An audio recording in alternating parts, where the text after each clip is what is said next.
ॐ त्र्यम्बकं यजामहे सुगन्धिं पुष्टिवर्धनम् उर्वारुकमिव बन्धनान् मृत्युर्मुक्षीयमामृतात्। 2013 সাল উত্তরাখণ্ডের তখন চলছিল চারধাম যাত্রা। এই চারধামের মধ্যেই অন্যতম ধাম হচ্ছে কেদারনাথ। চোরাবাড়ি হিমবাহের কাছে মন্দাকিনী নদীর তীরে অবস্থিত এই কেদারনাথ মন্দির। মন্দিরটি সমুদ্রপৃষ্ঠ থেকে 3583 মিটার উপরে অবস্থিত। মনে করা হয় এই কেদারনাথে মহাদেব স্বয়ম্ভু হয়েছিলেন। হিন্দু ধর্মের গুরুত্বপূর্ণ মন্দিরগুলোর মধ্যে অন্যতম হচ্ছে এই কেদারনাথ ধাম। 2013 সালের 16 জুন এই চারধাম যাত্রা চলাকালীন হঠাৎ করে প্রাকৃতিক বিপর্যয় নেমে আসে উত্তরাখণ্ডে। বিধ্বংসী বন্যার কবলে পড়ে মারাত্মকভাবে ক্ষতিগ্রস্ত হয় এই তীর্থক্ষেত্র। ঘটে যাওয়া এই ভয়াবহ দুর্যোগে প্রাণ হারায় বহু মানুষ। এই ভয়াবহ বন্যার ফলে ভূমিধস নেমেছিল কেদারনাথের আশেপাশে। এই বন্যা আর ভূমিধসের ফলে কেদারনাথের আশেপাশের সমগ্র এলাকা ধ্বংস হয়ে গিয়েছিল। কিন্তু আশ্চর্যজনকভাবে এই প্রাকৃতিক বিপর্যয়ের হাত থেকে রক্ষা পেয়েছিল কেদারনাথ মন্দির। মনে করা হয় কেদারনাথ মন্দিরটিকে সেই দুর্যোগের হাত থেকে কোনো এক ঐশ্বরিক শক্তি রক্ষা করেছিল। সেই দুর্যোগের সময় যে সমস্ত প্রত্যক্ষদর্শীরা সেখানে উপস্থিত ছিলেন তাদের কথায় এক রহস্য উঠে এসেছিল। তারা জানিয়েছিলেন একটি বিশাল পাথর মন্দিরের পেছনের অংশকে আটকে রেখেছিল, আর এই বিশালাকার পাথরটির জন্যই উপরে চোরাবালি তাল থেকে আসা জলের প্রবল স্রোত কোনো ক্ষতি করতে পারেনি কেদারনাথ মন্দিরকে। বরঞ্চ সেই জলস্রোত তার গতিপথ পরিবর্তন করেছিল, এবং গতিপথ পরিবর্তনের ফলেই আসন্ন ধ্বংসের হাত থেকে রক্ষা পেয়েছিল কেদারনাথ মন্দির। সাধারণ মানুষের চোখে যে ঈশ্বর প্রেরিত পাথরটির জন্য কেদারনাথ মন্দির রক্ষা পেয়েছিল, সেই পাথরটিকে আজও দেবতা হিসেবে তথা ভীম শিলারূপে পুজো করা হয়। গুপ্ত যুগের শিলালিপিতে এই মন্দিরের উল্লেখ রয়েছে। কেদারনাথ মন্দিরের সঙ্গে জড়িয়ে রয়েছে অনেক অজানা রহস্য, আর রয়েছে কিছু পৌরাণিক কাহিনী। কাহিনী অনুযায়ী কেদারনাথ মন্দির সবসময় ভগবান ভৈরনাথজির মন্দির দ্বারা সুরক্ষিত থাকে।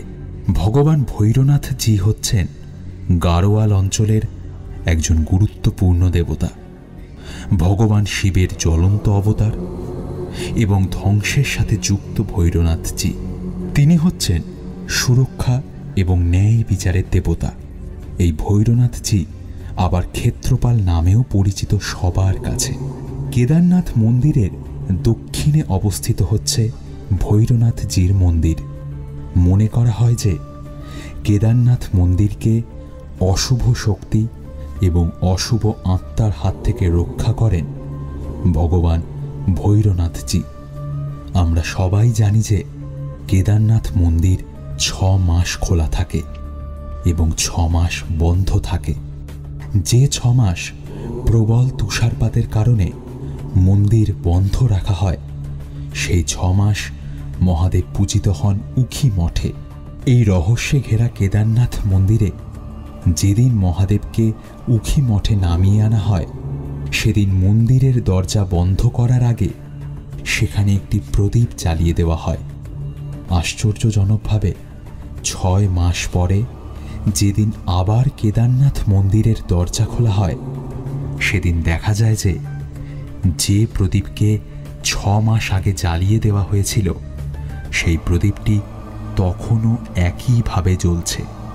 এই রহস্যজনক ঘটনার কারণ হিসেবে যে জনশ্রুতি আছে সেটা হলো কেদারনাথ মন্দিরে 6 মাস সাধারণ মানুষ পুজো দেয় এবং 6 মাস পুজো করেন দেবতারা। প্রত্যেক বছর সারা বিশ্ব থেকে অনেক ভক্ত উত্তরাখণ্ডের কেদারনাথ মন্দির দর্শন করতে আসেন। হিন্দু ধর্মের 12 জ্যোতির্লিঙ্গের মধ্যে কেদারনাথ হচ্ছে পঞ্চম জ্যোতির্লিঙ্গ।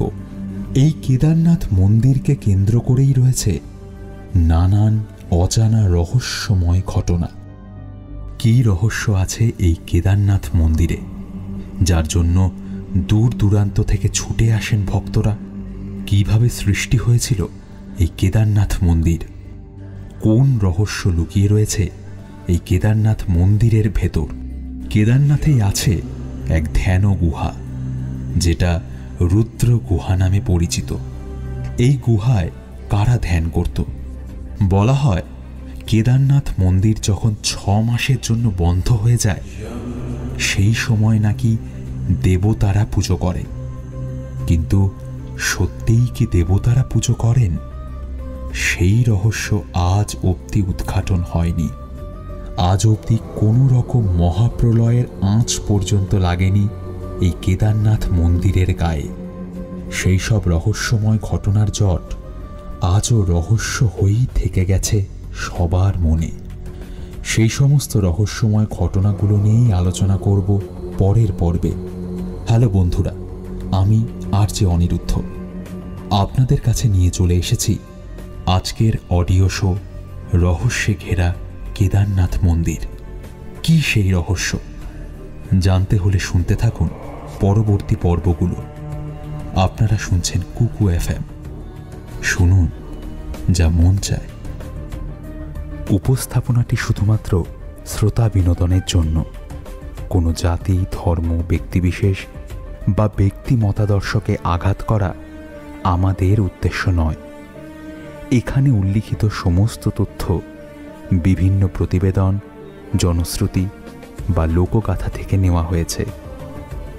কুকু FM কর্তৃপক্ষ এর জন্য কোনোভাবেই দায়ী নয়।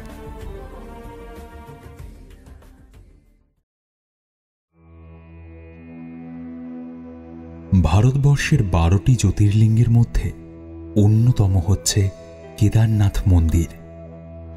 উত্তরাখণ্ডের গাড়োয়াল পর্বতশ্রেণীতে অবস্থিত কেদারনাথ মন্দির। মন্দাকিনী নদীর তীরে 3583 মিটার উচ্চতায় অবস্থিত এই মন্দির। কথিত আছে যখন সত্যযুগ চলছিল, সেই সময়ে এই অঞ্চলে একজন রাজা বাস করতেন। সেই রাজার নাম ছিল কেদার। মনে করা হয় রাজা কেদারের নামেই শহরটির নাম রাখা হয়েছিল কেদারনাথ। আর এই রাজা কেদারনাথের রাজ্যের নাম ছিল কেদারখণ্ড। তবে নামকরণ নিয়ে যে ইতিহাসই থাকুক না কেন, এই কেদারনাথ মন্দিরটি ঘিরে রয়েছে অনেক অজানা রহস্য। কেদারনাথ মন্দির হচ্ছে ভগবান শিবের পবিত্র ধাম। 4 ধাম যাত্রার একটি অবিচ্ছিন্ন ধাম হচ্ছে এই কেদারনাথ মন্দির। কিন্তু কিভাবে সৃষ্টি হলো এই কেদারনাথ মন্দির? কারাই বা সৃষ্টি করেছিল এই কেদারনাথ মন্দিরটিকে? সেটা জানতে আমাদের পিছিয়ে যেতে হবে সেই মহাভারতের যুগে। মহাভারতেও উল্লেখ আছে এই কেদারনাথ মন্দিরের। মহাভারতের কাহিনী থেকে জানা যায়, কুরুক্ষেত্র যুদ্ধ শেষ হবার পর পাণ্ডবগণ নিজের জ্ঞাতিদের হত্যা করার মতো মহাপাপ করে আত্মগ্লানিতে ভুগছিলেন। সেই সময় তারা বিভিন্ন তীর্থক্ষেত্র দর্শন করার কথা ভাবেন। পঞ্চপাণ্ডব ভেবেছিলেন যে এই তীর্থ দর্শনের মাধ্যমে তাদের করা পাপ কিছুটা হলেও কমে যাবে। এই তীর্থে তীর্থে ঘুরলে কিছুটা হলেও প্রায়শ্চিত্ত করা হবে। সেই মতো তারা বের হয়েছিলেন তীর্থ দর্শনে। এক তীর্থ থেকে অন্য তীর্থে ঘুরতে ঘুরতে তারা এক সময় কাশী বিশ্বনাথে এসে উপস্থিত হন মহাদেবকে দর্শন করার জন্য।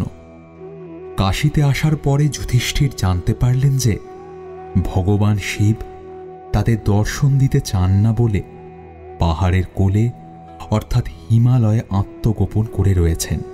এটা জানার পর তারা হরিদ্বারের পথে এসে হিমালয়ে খুঁজে বেড়াতে লাগলেন কাশীশ্বর বিশ্বনাথকে। অনেক খোঁজাখুঁজির পর যুধিষ্ঠির জানতে পারলেন গুপ্ত কাশীতে বিশ্বনাথ লুকিয়ে রয়েছেন এবং সেই পাহাড়ে নাকি তিনি ষাঁড়ের ছদ্মবেশে লুকিয়ে রয়েছেন। কিন্তু পঞ্চপাণ্ডব অনড় ছিলেন। তারা শিবের সাথে দেখা পাওয়ার জন্য মরিয়া হয়ে উঠেছিলেন। তারা মহাদেবকে খুঁজতে খুঁজতে গুপ্ত কাশীতে এসে পৌঁছান। সেখানে এসে তারা একটি ষাঁড়কে দেখেন। ষাঁড়টিকে দেখে তারা বুঝতে পারেন যে ইনিই মহাদেব। আর বোঝা মাত্রই মধ্য পাণ্ডব ভীম ষাঁড়টিকে জাপটে ধরেন, কিন্তু ষাঁড়টিকে ধরে রাখতে পারেন না ভীম। ষাঁড়রূপী মহাদেব পাথরের ভূমিতে অদৃশ্য হয়ে যান, কিন্তু অদৃশ্য হওয়ার পরেও পঞ্চপাণ্ডব ষাঁড়ের কুঁচটি পাহাড়ি ভূমির মাঝে দেখতে পেয়ে যান। এরপর ভীম সর্বশক্তি দিয়ে সেই পাহাড়টিকে 2 হাতে চিড়ে ফেলেন, আর এর ফলে পাহাড় বিদীর্ণ হয়ে আসে ষাঁড়রূপী বা বৃষরূপী মহাদেবের দেহ। সেই বৃষের কুঁজ রইল কেদারনাথে জ্যোতির্লিঙ্গ রূপে। তাই কেদারনাথের শিবলিঙ্গ দেখতে বৃষের পিঠের কুঁজের মতো ত্রিভুজাকৃতি। যখন মহাদেব পাহাড় বিদীর্ণ করে উঠে এসেছিলেন, তখন তিনি 5টি খণ্ডে বিভক্ত হয়েছিলেন। তাঁর নাভি প্রকাশিত হয়েছিল মধ্য মহেশ্বর রূপে, 2 হাত প্রকাশিত হয়েছিল তুঙ্গনাথে, মুখ প্রকাশিত হয়েছিল রুদ্রনাথে, আর জটা প্রকাশিত হয়েছিল জল্পেশ্বরে। আর এই 5 জায়গায় পাণ্ডবরা 5টি মন্দির নির্মাণ করেছিলেন। এই 5 জায়গাকে একত্রে পঞ্চকেদার বলা হয়ে থাকে। পঞ্চকেদার নির্মাণ করার পর পঞ্চপাণ্ডবরা কেদারনাথে বসে শিবের উদ্দেশ্যে ধ্যান করেছিলেন। তারা ধ্যান করার পরে যজ্ঞ করেছিলেন। তাদের ধ্যান যজ্ঞের ফলে কেদারনাথ সন্তুষ্ট হয়েছিলেন এবং মহাদেবের আশীর্বাদে পাণ্ডবরা আত্মীয় পরিজন হত্যা করে যে পাপ করেছিলেন তার থেকে মুক্তি লাভ করেছিলেন। আর এরপর তারা এই জায়গা থেকে মহাপ্রস্থ নামক স্বর্গীয় পথ ধরে যাত্রা শুরু করেছিলেন। অর্থাৎ বলা যেতে পারে এই কেদারনাথে এসেই মহাদেবের আশীর্বাদ ধন্য হয়ে তারা খুঁজে পেয়েছিলেন স্বর্গের সিঁড়ি এবং শেষ অবধি পরিত্রাণও লাভ করেছিলেন। অর্থাৎ এখানেই তাদের মোক্ষ লাভ হয়েছিল।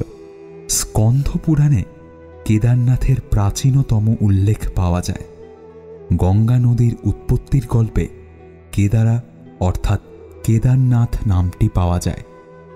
মনে করা হয় এই কেদারনাথে ভগবান শিব এই মন্দিরেই তার জটাধারী চুলের পবিত্র জলকে মুক্তি দিয়েছিলেন।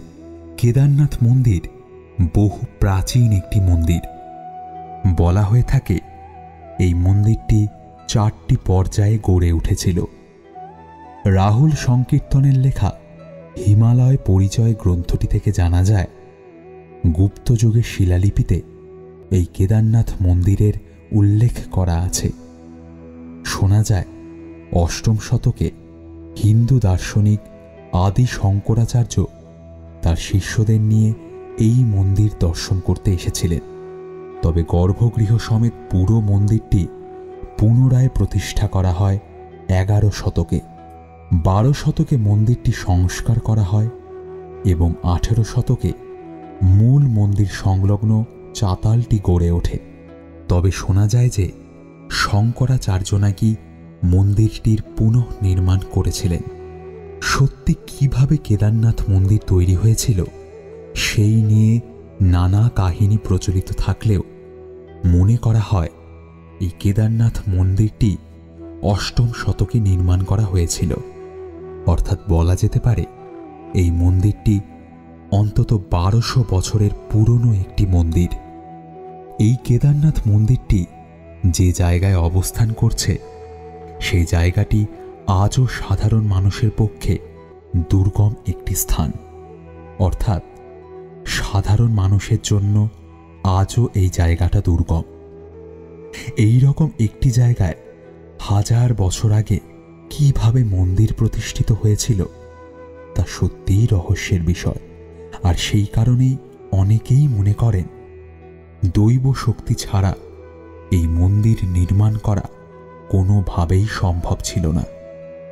একদিকে 22,000 ফুট উঁচু কেদারনাথ পাহাড়, আর অন্যদিকে 21,600 ফুট উঁচু করাচ কুণ্ড, আর তৃতীয় দিকে 22,700 ফুট উঁচু ভারত কুণ্ড। এই 3টি পাহাড়ের মধ্য দিয়ে প্রবাহিত হচ্ছে 5টি নদী। সেগুলো হচ্ছে মন্দাকিনী, মধুগঙ্গা, চিরগঙ্গা, সরস্বতী, শরণদড়ি। কিন্তু এই এলাকাতে মন্দাকিনীর আধিপত্য বেশি। এই অঞ্চলে শীতকালে প্রচণ্ড তুষারপাত এবং বর্ষাকালে প্রবল জলপ্রবাহ হয়। এই রকম একটি দুর্গম জায়গায় এত সুন্দর শিল্পকর্মে যুক্ত একটি মন্দির তৈরি করা কতটা কঠিন হতে পারে সেটা কল্পনারও অতীত। এত দুর্গম স্থান হওয়া সত্ত্বেও সারা পৃথিবী থেকে বহু ভক্তের সমাগম ঘটে এই কেদারনাথ মন্দিরে। কেদারনাথ মন্দির দর্শন করে পুণ্য অর্জন করেন তারা। সবাই বিশ্বাস করে যে কেদারনাথে এলে মানুষের মনের ইচ্ছে পূরণ হয়, আর সেই মনের ইচ্ছা পূরণ করার তাগিদের শত বাধা বিপত্তি উপেক্ষা করে ভক্তরা উপস্থিত হন এই কেদারনাথ মন্দিরে। বলা হয় কেদারনাথ কখনোই তার ভক্তদের খালি হাতে ফেরান না। আর এটা নিয়েই একটি জনশ্রুতি প্রচলিত আছে। কি সেই জনশ্রুতি? কোন গল্প শুনে ভক্তদের মনে কেদারনাথের প্রতি এত ভক্তি জাগ্রত হয়েছে বলবো পরের পর্বে। শুনতে থাকুন কুকু FM।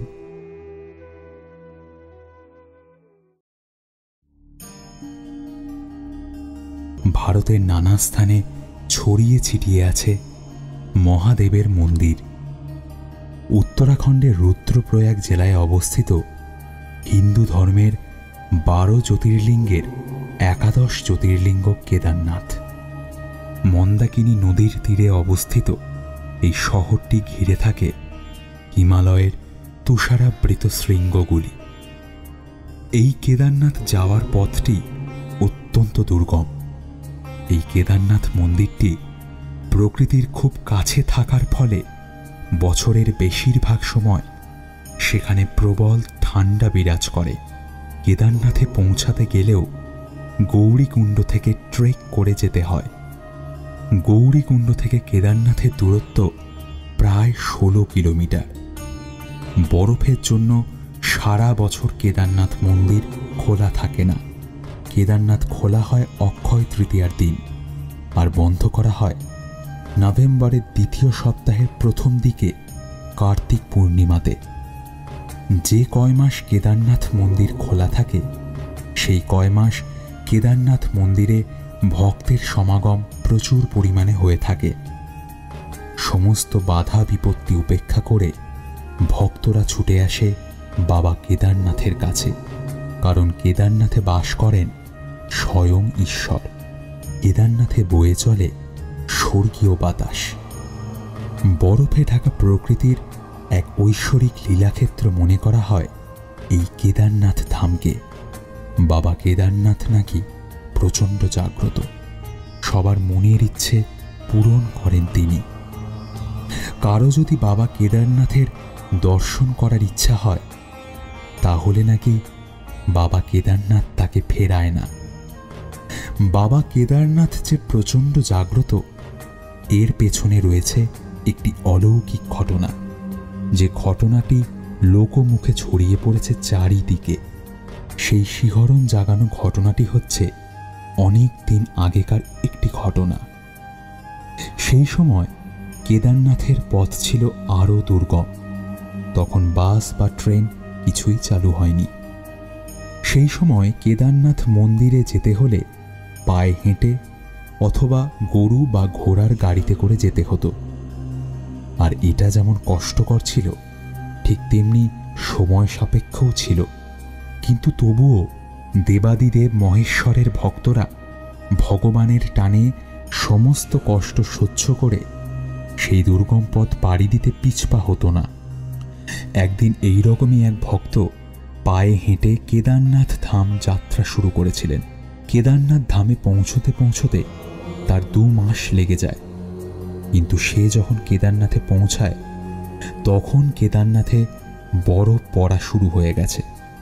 কেদারনাথের যখন বরফ পড়া শুরু হয় তখন মন্দিরের রাস্তা বন্ধ হয়ে যায়, কারণ তখন মন্দিরের রাস্তার ওপর বরফের পুরো আস্তরণ জমে যায়। আর এর ফলে 6 মাস মন্দিরের দরজা বন্ধ থাকে ভক্তদের জন্য। এরপরে যখন ঠান্ডা কমে তখন আবার ভক্তদের জন্য মন্দিরের দ্বার উন্মুক্ত করে দেওয়া হয়। বাবা কেদারনাথের সেই ভক্ত যখন কেদারনাথে গিয়ে উপস্থিত হয় তখন সে দেখে যে মন্দিরের পুরোহিত মন্দিরের দ্বার বন্ধ করে বাড়ির উদ্দেশ্যে রওনা দিচ্ছে। পুরোহিতকে দেখে সেই ভক্ত জিজ্ঞাসা করেন যে মন্দিরের দ্বার কবে খোলা হবে। উত্তরে পুরোহিত তাকে জানান যে আগামী 6 মাস মন্দিরের দরজা বন্ধ থাকবে। তখন সেই ভক্ত পুরোহিতের পায়ে পড়ে জানায় যে সে 2 মাস পায়ে হেঁটে তারপরেই কেদারনাথে এসে পৌঁছেছে। সে একটি বারের জন্য মহাদেবের দর্শন করতে চায়। কিন্তু পুরোহিত বলে 6 মাসের আগে মহাদেবের দর্শন করা সম্ভব নয়। ভক্তটি বারবার অনুরোধ করে পুরোহিতকে যাতে সে একবার অন্তত মহাদেবকে দর্শন করতে পারে, কিন্তু পুরোহিত তার কোনো কথা শোনেন না। উপরন্তু তাকে বাড়ি ফিরে যাওয়ার কথা বলেন আর বলেন যে 6 মাস পরে তিনি আবার আসলে তখন অবশ্যই মহাদেবের দর্শন করতে পারবেন, সেক্ষেত্রে কোনো অসুবিধা হবে না। পুরোহিত তাকে আরও জানান যে এখানে যা ঠান্ডা পড়ে তাতে একটি রাত কাটানোও সম্ভব না, আর তাই একমাত্র উপায় বাড়ি ফিরে যাওয়া। শিব ভক্তকে এই সমস্ত কিছু বলার পর সেই পুরোহিত তার নিজের বাসস্থানে ফিরে যায়। মহাদেবের সেই ভক্ত মহা সমস্যায় পড়ে, কারণ এই রকম একটি দুর্গম স্থানে 6 মাস কাটানো সত্যিই মুশকিল। এছাড়াও তার কাছে খাবার থেকে শুরু করে জামা কাপড় টাকা পয়সা কিছুই সেভাবে ছিল না। আবার দর্শন না করে ফিরে গেলেও আর হয়তো কোনো দিন এখানে সে আসতেও পারবে না। এত কিছু চিন্তা করার পরে ভক্ত দৃঢ় প্রতিজ্ঞা করে যে যেভাবেই হোক বা যত কষ্টই হোক এই 6 মাস সে এই মন্দির চত্বরেই কাটাবেন। মহাদেবের দর্শন না করে কিছুতেই তিনি বাড়ি ফিরবেন না। রাত নেমে আসলো। এরপর সেই ভক্ত মন্দিরের চাতালের একদিকে বসে মনে মনে মহাদেবকে স্মরণ করতে শুরু করলেন। সেই সময় হিমপ্রবাহ শুরু হয়ে গিয়েছে, আর তীব্র থেকে তীব্রতর ঠান্ডা হাওয়া বইতে শুরু হয়ে গিয়েছিল।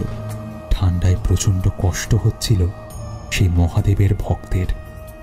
তবুও সে এক মনে মহাদেবকে স্মরণ করে চলেছিল। ঠান্ডায় কাঁপতে কাঁপতে মহাদেবের জপ করে চলেছিলেন ক্রমান্বয়ে। এমত অবস্থায় হঠাৎ করেই একজন অঘরী বাবা ভক্তের কাছে উপস্থিত হন এবং সেই অঘরী বাবা ভক্তটিকে জিজ্ঞেস করেন যে তুমি এত ঠান্ডায় এখানে কি করছো। তিনি আরও বলেন যে এত ঠান্ডায় তুমি এখানে থাকতে পারবে না, বাড়ি চলে যাও, সেটাই তোমার জন্য মঙ্গল হবে। তখন সেই ভক্ত অঘরী বাবাকে বললেন যে তিনি কোনোভাবেই মহাদেবের দর্শন না করে বাড়িতে ফিরবেন না। ভক্তের কথা শুনে অঘরী বাবা মুচকি হাসলেন। তারপর তিনি জিজ্ঞাসা করলেন তুমি কিছু খেয়েছো? ভক্ত উত্তর দিল তার কাছে সেইভাবে কোনো খাবার নেই। এ কথা শুনে অঘরী বাবা তার ঝুলি থেকে খাবার বের করে সেই ভক্তের হাতে দিয়ে সেটা তাকে খেয়ে নিতে বলে। ঠান্ডায় কম্পমান ক্ষুধার্ত সেই ভক্ত অঘরী বাবার দেওয়া খাবারটি খেয়ে নেয়। এরপর যাতে ভক্তটির ঠান্ডা কিছুটা লাঘব হয় সেই জন্য অঘরী বাবা বরফের ওপর একটি জায়গায় আগুন জ্বালিয়ে দেয়। সেই ভক্ত এতটাই ক্ষুধার্ত আর ক্লান্ত ছিল যে খাওয়ার সাথে সাথেই সে ঘুমিয়ে পড়ে। পরদিন সকালে যথাসময়ে ঘুম ভাঙতেই তার চোখে পড়ে মন্দির চত্বর। মন্দির চত্বরে আগের দিন রাতে যে বরফ ছিল সেই বরফগুলো আর নেই। সেই বরফ গলে গিয়ে মন্দিরে ঢোকার পথ সুগম হয়ে গিয়েছে।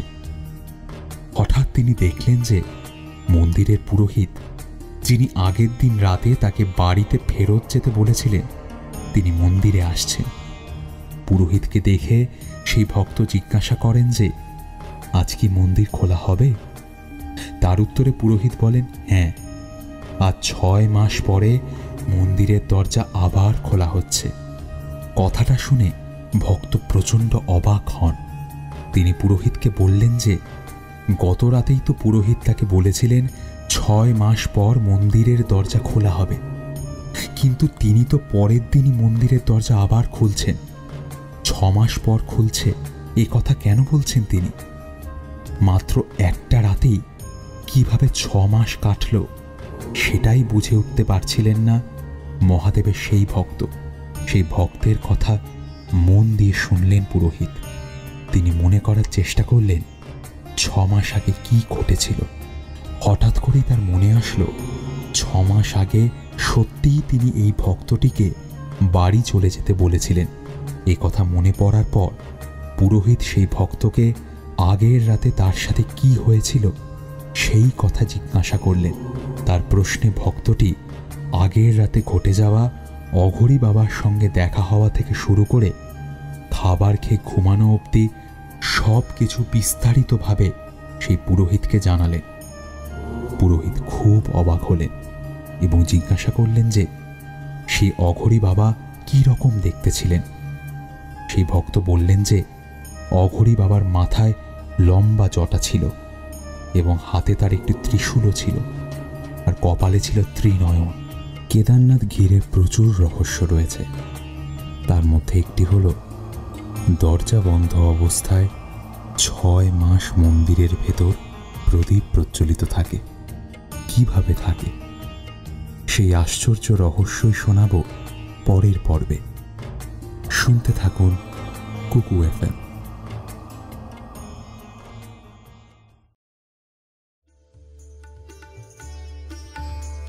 হিমালয়ের গাড়োয়াল পর্বতশ্রেণীতে যেহেতু কেদারনাথ মন্দিরটি অবস্থিত, সেহেতু এখানে বছরের বেশিরভাগ সময় প্রবল ঠান্ডা বিরাজ করে। নভেম্বরের শুরু অর্থাৎ কার্তিক পূর্ণিমা থেকে এপ্রিল মাসের শেষে অর্থাৎ অক্ষয় তৃতীয়ার আগে অবধি কেদারনাথ মন্দির বন্ধ থাকে। অর্থাৎ শীতকালের এই 6 মাস কেদারনাথ মন্দির বন্ধ হয়ে যায় প্রবল ঠান্ডার জন্য। এই সময় মন্দিরে যাওয়ার পথ বরফে ঢাকা পড়ে যায়। মন্দিরে অবস্থিত দেবদেবীদের এই সময় উখি মঠে নামিয়ে নিয়ে যাওয়া হয়। শীতের 6 মাস কেদারনাথ পূজিত হন উখি মঠে। যেদিন মন্দিরের দরজা শেষবারের মতো বন্ধ হয়, সেদিন মন্দিরের ভেতর একটি অক্ষয় প্রদীপ জ্বালিয়ে রেখে তারপর মন্দিরটির দরজা 6 মাসের জন্য বন্ধ করে দেওয়া হয়। কিন্তু যখন মন্দিরটি 6 মাস পরে আবার খোলা হয়, তখন দেখা যায় যে মন্দিরটিতে জ্বালিয়ে রাখা অক্ষয় প্রদীপ তখন অবধি জ্বলছে। এই বন্ধ মন্দিরে টানা 6 মাস প্রদীপ প্রজ্বলিত থাকার ঘটনাটা সত্যিই রহস্যময়। আর এই রহস্য শুনতে গেলে পুরো পর্বটা মন দিয়ে শুনতে হবে। কেদারনাথ মন্দির হল ভগবান শিবের একটি পবিত্র ধাম। এই কেদারনাথের কথা মহাভারতে এবং স্কন্দ পুরাণে উল্লেখ করা আছে। এই কেদারনাথ মন্দিরের কোনায় কোনায় লুকিয়ে রয়েছে অনেক দৈবিক রহস্য। কেদারনাথ ধামে যখন মন্দিরের দরজা 6 মাসের জন্য বন্ধ হয়, তার আগে মন্দিরে একটি অক্ষয় প্রদীপ জ্বালানো হয়। যেহেতু মন্দিরটি 6 মাস বন্ধ থাকে এবং চারিদিকে তুষারে আবৃত থাকে, সেহেতু মন্দিরে বা তার আশেপাশে কেউ এই 6 মাস থাকে না। সবাই পাহাড়ের নিচে নেমে চলে আসে। উখি মঠে ও তার আশেপাশের জায়গায় এই 6 মাস সবাই থাকে। আর তখন প্রবল ঠান্ডা আর শৈত্যপ্রবাহের জন্য মন্দির প্রাঙ্গণ হয়ে ওঠে জনমানবহীন। কিন্তু সবচেয়ে আশ্চর্যের বিষয় এই যে 6 মাস বন্ধ থাকার পর যখন মন্দিরের দরজা খোলা হয়, তখন দেখা যায় সেই অক্ষয় প্রদীপটি তখনও জ্বলছে। কিন্তু কিভাবে বন্ধ মন্দিরে টানা 6 মাস প্রদীপ জ্বলে, এই রহস্যের ব্যাখ্যা কিন্তু কেউ দিতে পারেনি। এই অক্ষয় প্রদীপ বন্ধ মন্দিরের ভেতর 6 মাস টানা জ্বলছে। এটা মহাদেবের মহিমা ছাড়া আর কিছুই নয়। বিভিন্ন ধর্মগ্রন্থ আর কেদারনাথ মন্দিরের পুরোহিতদের কাছ থেকে যে তথ্য পাওয়া গিয়েছে, সেই তথ্য অনুযায়ী কেদারনাথ মন্দিরে 6 মাস মানুষ পুজো করলেও মন্দির বন্ধ থাকা অবস্থায় বাকি 6 মাস পুজো করেন দেবতারা। মনে করা হয় কেদারনাথ ধাম থেকেই শুরু হয়েছে স্বর্গে যাওয়ার সিঁড়ি, আর এই সিঁড়ি দিয়েই স্বর্গপথে যাত্রা করেছিল পঞ্চপাণ্ডবরা। আরও যেটা জানা যায় সেটা হলো কেদারনাথের ওপর দিয়ে যে বাতাস বয়, সেই বাতাসও নাকি স্বর্গের বাতাস। সেই বাতাস নাকি স্বর্গ থেকেই ধাবিত হয়ে কেদারনাথে আসে। কেদারনাথ মন্দিরের ঠিক 1 কিলোমিটার ওপরে বাঁ দিকের একটি পাহাড়ের ওপরে একটি গুহা অবস্থিত আছে। সেই গুহাটি ধ্যান গুহা বা রুদ্র গুহা নামে পরিচিত। আর এই গুহাটির বিপরীত দিকেই রয়েছে কেদারনাথ মন্দির এবং ভৈরবনাথ মন্দির। এই গুহাটিতে কে বা কারা ধ্যান করতেন সেটা আজও অজানা এক রহস্যের মধ্যেই সীমাবদ্ধ। পঞ্চকেদারের একটি হচ্ছে কেদারনাথ মন্দির। পঞ্চকেদার হচ্ছে দেবাদিদেব মহাদেবের উদ্দেশ্যে নিবেদিত 5টি পবিত্র স্থান। আর এই পঞ্চকেদারের সবগুলোই গাড়োয়াল পর্বতমালায় অবস্থিত। কেদারনাথের শিবলিঙ্গ দেখতে অনেকটা বৃষের কুঁজের মতো। এই কুঁজের মতন দেখতে জ্যোতির্লিঙ্গটাই এখানে পূজা করা হয়। প্রদীপ প্রজ্বলিত হওয়া ছাড়াও কেদারনাথ ঘিরে আরও রহস্য দানা বেঁধে আছে। আমরা জানি কেদারনাথে ধুমধাম করে মহাদেবের পুজো হয় এবং এই সময় কেদারনাথে উপস্থিত হন প্রচুর তীর্থযাত্রী। কিন্তু এই রকম জমজমাট কেদারনাথ মন্দির নাকি 400 বছর বরফের নিচে চাপা পড়া অবস্থায় পড়েছিল। 13 শতক থেকে 17 শতক, এই 400 বছর কেদারনাথ মন্দির বরফের তলায় চাপা পড়েছিল। কিন্তু অবাক করার মতন রহস্যময় বিষয় হচ্ছে 400 বছর পর বরফের তলা থেকে যখন এই মন্দিরটি বেরোয়, তখন মন্দিরটি একদম ঠিক ছিল। বরফের নিচে চাপা অবস্থায় থেকেও কেদারনাথ মন্দিরের কোনো ক্ষতি হয়নি। বরফের নিচে 400 বছর ধরে চাপা পড়ে থাকার ঘটনা প্রমাণ দিয়েছে বিজ্ঞান। দেখা গেছে এই মন্দিরের স্থাপত্যে রয়েছে অসংখ্য হলুদ রঙের লাইন। এই হলুদ লাইন মন্দিরের গর্ভগৃহেও দেখা যায়, যা দেখে বোঝা যায় যে এই মন্দিরটি একসময় বরফের তলায় ছিল। কেদারনাথ মন্দিরের অবস্থান চোরাবাড়ি গ্লেসিয়ারের মধ্যে। বিজ্ঞানীদের মতে এই গ্লেসিয়ারে শুধুমাত্র বরফ থাকে না, এতে বড় বড় পাথর এবং কাদাও থাকে। সব থেকে বড় কথা এটাই যে এই গ্লেসিয়ার খুব ধীরে ধীরে সরে। এই রকম গ্লেসিয়ারের মধ্যে মন্দিরটি 400 বছর কাটিয়েছে। আর এর ফলে মন্দিরের গায়ে অসংখ্য হলুদ লাইন দেখতে পাওয়া যায়। তবে সব থেকে রহস্যজনক ঘটনা এটাই যে এত বছর ধরে বরফ, কাদা এবং পাথরের মধ্যে থাকলেও কেদারনাথ মন্দিরের স্থাপত্যের সেরকম বড় কোনো ক্ষতি হয়নি। আরও একটি আশ্চর্যজনক ঘটনা শোনা যায় কেদারনাথ মন্দিরকে কেন্দ্র করেই। সেই ঘটনাটা হলো এইরকম, একটা পাহাড়ি জায়গায় বহুদিন আগে নাকি ধান চাষ হতো। আমাদের ভারতবর্ষ একটি গ্রীষ্মপ্রধান দেশ। সারা ভারতে যে গরম পড়ে, বহু পূর্বে কেদারনাথের নাকি সেই রকমই গরম পড়ত। বিজ্ঞানী ডক্টর প্রদীপ শ্রীবাস্তবের মতে ৮,০০০ বছর আগে কেদারনাথ এবং তার আশেপাশে নাকি বেশ গরম পড়ত, আর ৬,০০০ বছর আগে পর্যন্ত এই অঞ্চলে নাকি ধান চাষও হতো। প্রচুর সবুজের সমারোহ ছিল এই কেদারনাথ মন্দিরের আশেপাশের প্রায় সব জায়গাতেই। তবে এই সব তথ্য কেদারনাথ অঞ্চলের মাটি পরীক্ষা নিরীক্ষার পরই বের করা হয়েছে। আরও একটি আশ্চর্য ঘটনা কেদারনাথ মন্দিরকে ঘিরে প্রদক্ষিণ করে, আর সেটি হচ্ছে শত আঘাত বা শত দুর্যোগও কোনো রকম ক্ষতি করতে পারে না কেদারনাথ মন্দিরের। যে কোনো দুর্যোগ অথবা ধ্বংসলীলায় কেদারনাথ মন্দির থাকে সুরক্ষিত এবং অবিনশ্বর। ২০১৩ সালে এক বিধ্বংসী হরপা বানের সম্মুখীন হয়েছিল কেদারনাথ মন্দির, আর এই হরপা বানের ফলে কেদারনাথ মন্দিরের আশেপাশের অঞ্চলে ক্ষয়ক্ষতির পরিমাণ ছিল প্রচুর।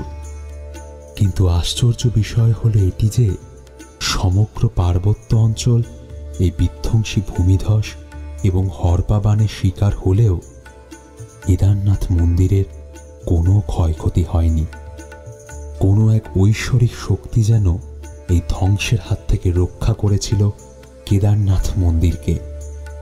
সেই বিধ্বংসী প্রাকৃতিক দুর্যোগের দিন পাহাড়ের ওপর থেকে গড়িয়ে আসা একটি বিশালাকার পাথর কেদারনাথ মন্দিরের পেছনে এসে আটকে যায়, আর এই বিশালাকার পাথরটির জন্যই ওপর থেকে ধেয়ে আসা জলের প্রবল স্রোত, অর্থাৎ যে স্রোতটি সবকিছু ধ্বংস করতে করতে সামনের দিকে এগিয়ে আসছিল, সেই জলস্রোতটি তার গতিপথ পরিবর্তন করতে বাধ্য হয়েছিল, আর কেদারনাথ মন্দির বেঁচে গিয়েছিল ধ্বংসের হাত থেকে।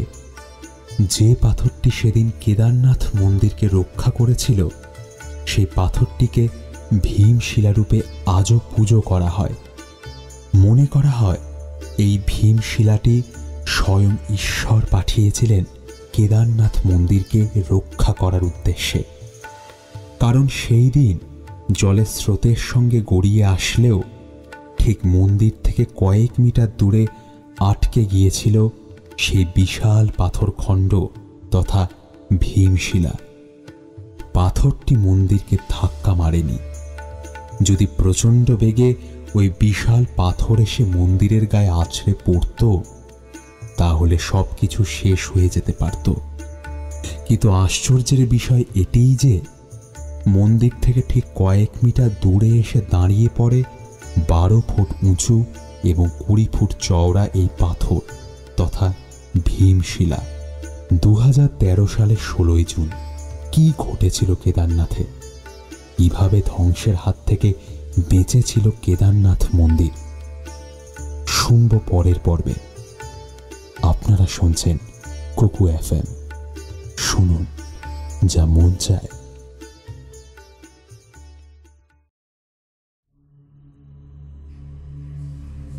2013 সালের 16 জুন। দুদিন আগে থেকেই উত্তরাখণ্ডের আবহাওয়া বেশ খারাপ। খুব বৃষ্টি শুরু হয়েছিল সেখানে। মন্দাকিনী নদী ক্রমে ক্রমে ফুলে ফেঁপে উঠে রুদ্রমূর্তি ধারণ করছিল সেই সময়। কেদারনাথ আর গৌরীকুণ্ডের মাঝে অবস্থিত রামবাড়া। 2013 সালের 16 জুন। ঘড়ির কাঁটা জানান দিচ্ছে তখন 7:18 বাজে। হঠাৎ একটি ভয়ঙ্কর শব্দ শুনল রামবাড়ার বাসিন্দারা। এই রকম বিভৎস শব্দ সেখানকার বাসিন্দাদের কানে আগে কোনো দিন এসে পৌঁছায়নি। এই শব্দের কয়েক সেকেন্ডের মধ্যে বিশাল এক জলস্তম্ভ আছড়ে পড়ল রামবাড়ার উপর। আছড়ে পড়ার মিনিট 15 মধ্যে 1000 খানেক লোককে ভাসিয়ে নিয়ে গেল সেই রাক্ষসী স্রোত। পুরোপুরি অস্তিত্বহীন করে দিল রামবাড়াকে। মন্দাকিনী নদীর বিধ্বংসী স্রোত রামবাড়াকে গ্রাস করে নিয়ে একে একে সব কিছু ধ্বংস করতে করতে এগিয়ে চলল সামনের দিকে। কেদারনাথ মন্দির 7 কিলোমিটার লম্বা এবং 38 কিলোমিটার চওড়া চোরাবাড়ি হিমবাহের মধ্যে অবস্থিত। আর এই হিমবাহ অবস্থিত হচ্ছে কেদারনাথ শৃঙ্গের ঢালে। আর এখানেই রয়েছে চোরাবাড়ি লেক বা চোরাবাড়ি তাল। 2013-র 16ই জুন যখন মেঘ ফাটা বৃষ্টি হয়, তখন এই লেকের জল হয়ে পড়ে বাঁধনহীন, আর তার ফলেই ঘটে যায় এই ভয়ঙ্কর বিপর্যয়। যে সময় এই বিপর্যয় ঘটেছিল সেই সময় 4 ধাম যাত্রা চলছিল। বহু পর্যটক তখন 4 ধাম দর্শনের উদ্দেশ্যে পাড়ি দিয়েছিল কেদারনাথ মন্দিরে। গুপ্তকাশী থেকে ট্রেক করে কেদারনাথ পৌঁছতে হয়। মাঝে রামবাড়াতে বিশ্রাম নেয় অনেকেই, কিন্তু সেবার নির্ধারিত সময়ের আগেই নেমে এসেছিল বর্ষা। আর সেই আগাম বর্ষায় বিপর্যয় ডেকে এনেছিল কেদারনাথ সহ তার চারপাশের অঞ্চলের।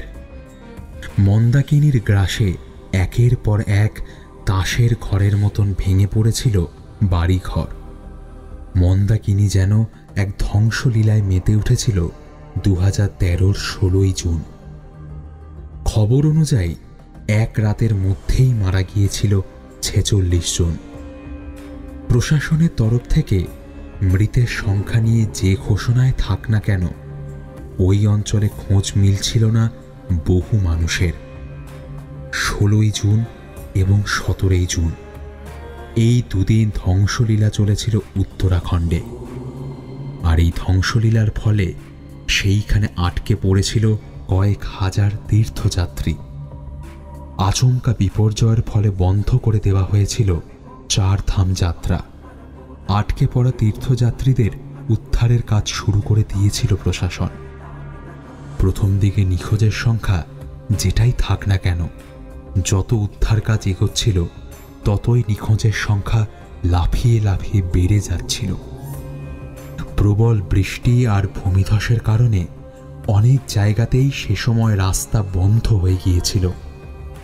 ফলে উদ্ধার কার্য খুব ধীরে এগোচ্ছিল। সেবার কেন এত বৃষ্টি হয়েছিল, অর্থাৎ অতিবৃষ্টির কারণটা কি, সেটা জানা গিয়েছিল আবহাওয়াবিদদের কাছে। আবহাওয়াবিদরা জানিয়েছিলেন আরব সাগরে তৈরি হওয়া একটি নিম্নচাপ শক্তিশালী হয়ে উঠেছিল এবং সেই নিম্নচাপ উত্তরাখণ্ডের পাহাড়ি অঞ্চলে প্রবেশ ঘটিয়েছিল। পাহাড়ি অঞ্চলে মেঘ সাধারণত ওপরে উঠতে থাকে এবং যত ওপরে ওঠে তত সে ভারী হয়ে যায়।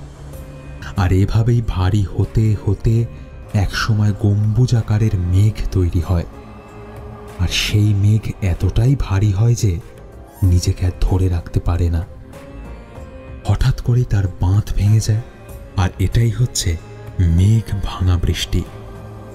মেঘ ভাঙা বৃষ্টিতে অতি অল্প সময়ের মধ্যেই অতি ভারী বৃষ্টি হয়। আর সেই জল নদীর খাদ পেয়ে নেমে আসার সময় সৃষ্টি হয় হরপাবানের। আর এই ঘটনাই ঘটেছিল কেদারনাথ তথা উত্তরাখণ্ডে। আবহাওয়ার গতিবিধি দেখে আগেভাগেই আবহাওয়া দপ্তর জানিয়েছিলেন যে উত্তরাখণ্ডে ভারী বৃষ্টি হতে পারে। আর আবহাওয়া দপ্তরের কথা অক্ষরে অক্ষরে ফলে গিয়েছিল। উত্তরাখণ্ডের বিভিন্ন জায়গায় এবং কেদারনাথের আশেপাশে বহু বাড়ি ক্ষতিগ্রস্ত হয়েছিল সেই ভয়াবহ দুর্যোগে। বহু গাড়ি ভেসে গিয়েছিল এই জলের স্রোতে। চারিদিকে শুধু হাহাকার আর হাহাকার। একটার পর একটা মৃতদেহ ভেসে আসছিল জলের স্রোতে। সে এক ভয়াবহ দৃশ্যর সম্মুখীন হয়েছিল কেদারনাথ তথা উত্তরাখণ্ডের বাসিন্দারা। উত্তরাখণ্ডের অনেক এলাকায় জলের তলায় চলে গিয়েছিল। মুহুর্মুহু মৃত্যুর খবর আসছিল প্রশাসনের কাছে। সেই সময় যারা 4 ধাম যাত্রা করেছিল তাদের বাড়ির লোক অস্থির হয়ে উঠেছিল তাদের খবর না পেয়ে। সমস্ত যোগাযোগ ব্যবস্থা প্রায় বিচ্ছিন্ন হয়ে গিয়েছিল, আর এর ফলে আটকে পড়েছিল প্রায় 50,000 মানুষ। সরকারি হিসেব অনুযায়ী এই ভয়াবহ দুর্যোগে প্রাণ হারিয়েছিল প্রায় 3,000-এর উপর মানুষজন, যদিও তাদের সবার দেহ এখনো অবধি খুঁজে পাওয়া যায়নি। এই এত বড় বিপর্যয় ঘটে যাওয়ার পরেও কিন্তু কেদারনাথ মন্দির পুরোপুরি অক্ষত অবস্থায় বিরাজ করছে। কেদারনাথ মন্দিরের গায়ে এই দুর্যোগের ছিটে ফোঁটা আঁচ অবধি লাগেনি। এই দুর্যোগের দিন যারা প্রাণ বাঁচাতে কেদারনাথ মন্দিরে আশ্রয় নিয়েছিলেন, তারা সবাই সে যাত্রায় প্রাণে বেঁচে গিয়েছিলেন। এরপর ভারতীয় সেনা উদ্ধার কার্যে নেমেছিল। হেলিকপ্টার নিয়ে এসে তাদেরকে উদ্ধার করেছিল। তবে যতক্ষণ অবধি ভারতীয় সেনারা আসতে পারেননি, ততক্ষণ অবধি সবাই কেদারনাথ মন্দিরের ভেতরেই আটকে ছিলেন। সেই দুর্যোগের দিন যে সমস্ত তীর্থযাত্রী, পুরোহিত এবং স্থানীয় বাসিন্দারা যারা কেদারনাথ মন্দিরে আটকে ছিলেন, তারা এক বিস্ময়কর ঘটনার সম্মুখীন হয়েছিলেন। তারা জানিয়েছিলেন একটি বিশাল বড় পাথরের খণ্ড মন্দাকিনীর স্রোতের সঙ্গে গড়িয়ে এসেছিল, কিন্তু সেই পাথর খণ্ড মন্দিরকে ধাক্কা দেয়নি। মন্দির থেকে কয়েক হাত দূরেই থেমে গিয়েছিল সেই পাথরের পথ চলা। আর এই বিশালাকার পাথরটির জন্যই ধ্বংসলীলায় মেতে থাকা মন্দাকিনী তার গতিপথ পরিবর্তন করতে বাধ্য হয়েছিল, আর তার ফলে কেদারনাথ মন্দিরের কোনো ক্ষতি হয়নি। পুরোপুরি অক্ষত অবস্থায় থেকে গিয়েছিল এই কেদারনাথ মন্দির। কেদারনাথ মন্দিরের গঠনশৈলী ভারতবর্ষের অন্যান্য মন্দিরের থেকে অনেকটাই আলাদা। এই কেদারনাথ মন্দিরের চূড়াগুলি একটার সঙ্গে অপরটা লোহার ক্লাম্প দ্বারা যুক্ত আছে, ফলে অতিবৃষ্টির জল এর কোনো ক্ষতি করতে পারেনি। ভারতবর্ষের বেশিরভাগ মন্দির পূর্ব বা পশ্চিমমুখী হয়ে থাকে, কিন্তু কেদারনাথ মন্দিরের ক্ষেত্রে ব্যতিক্রম লক্ষ্য করা যায়, কারণ কেদারনাথ মন্দির দক্ষিণমুখী। আর এর ফলে উত্তর দিক থেকে পাথর কিংবা জল নেমে এলে মন্দিরের কোনো ক্ষতি করতে পারবে না। চোরাবালি তালে যখন মেঘ ভাঙা বৃষ্টি হয়েছিল এবং তার ফলে হরপাবান নেমে এসেছিল, সেই সময় সেই হরপাবানের জলস্রোতের সাথে কেদারনাথ শৃঙ্গের দিক থেকে অনেক ছোট ছোট পাথরের সঙ্গে একটি বিশালাকার পাথর নেমে এসেছিল। আর এই পাথরটি থেমে যায় কেদারনাথ মন্দিরের ঠিক পেছনেই, মন্দির থেকে কয়েক হাত দূরে। আর এই পাথরটি কর্দমাক্ত জল এবং নুড়ি পাথরকে মন্দিরের দুপাশ দিয়ে বের করে দিতে সক্ষম হয়েছিল, ফলে অক্ষত রয়ে গিয়েছিল কেদারনাথ মন্দির। আর এরপর থেকেই এই পাথরটিকে ভীম শিলারূপে পুজো করা হয়। মনে করা হয় কেদারনাথ মন্দিরকে রক্ষা করেন স্বয়ং দেবাদিদেব মহেশ্বর। তিনি সমস্ত রকমের বিপর্যয় থেকে কেদারনাথ মন্দিরকে আগলে রাখেন। কথিত আছে দেবাদিদেব মহাদেবের বয়স যত, কেদারখণ্ড ততটাই প্রাচীন। কথিত আছে কেদারে এসে পঞ্চকেদার দর্শন না করলে নাকি কেদার দর্শনের পুণ্য সম্পন্ন হয় না। আর এই পুণ্য অর্জন করার জন্যই ভক্তরা ছুটে আসে কেদারনাথ মন্দিরে। কি আছে এই কেদারনাথে, যার জন্য দূর দূরান্ত থেকে নানা ধরনের ঘাত প্রতিঘাত দুর্গম অঞ্চল পেরিয়ে ভক্তরা এসে উপস্থিত হয় এই কেদারনাথ মন্দিরে? একাদশ জ্যোতির্লিঙ্গের তাৎপর্যই বা কি, আলোচনা করব পরের পর্বে। আপনারা শুনছেন কুকু FM, শুনুন যা মন চায়।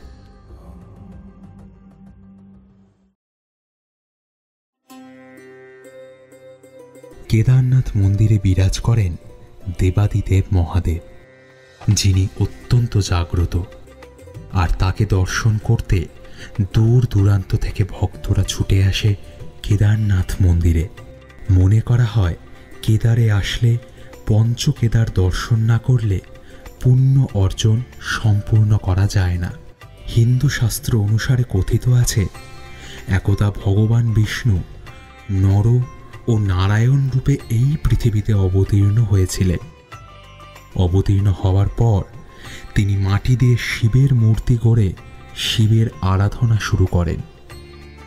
নরনারায়ণের পুজোয় সন্তুষ্ট হয়েছিলেন মহাদেব এবং তিনি তখন তার সামনে প্রকট হয়েছিলেন। নরনারায়ণ চোখের সামনে শিবকে দেখে তার মনের ইচ্ছা শিবকে জানান। তিনি ইচ্ছা প্রকাশ করেছিলেন যে শিব যাতে এই কেদারে এসে বসবাস করেন। তার মনোবাঞ্ছা পূর্ণ করেন শিব, আর তখন থেকেই তিনি কেদারনাথে বসবাস করতে শুরু করেন।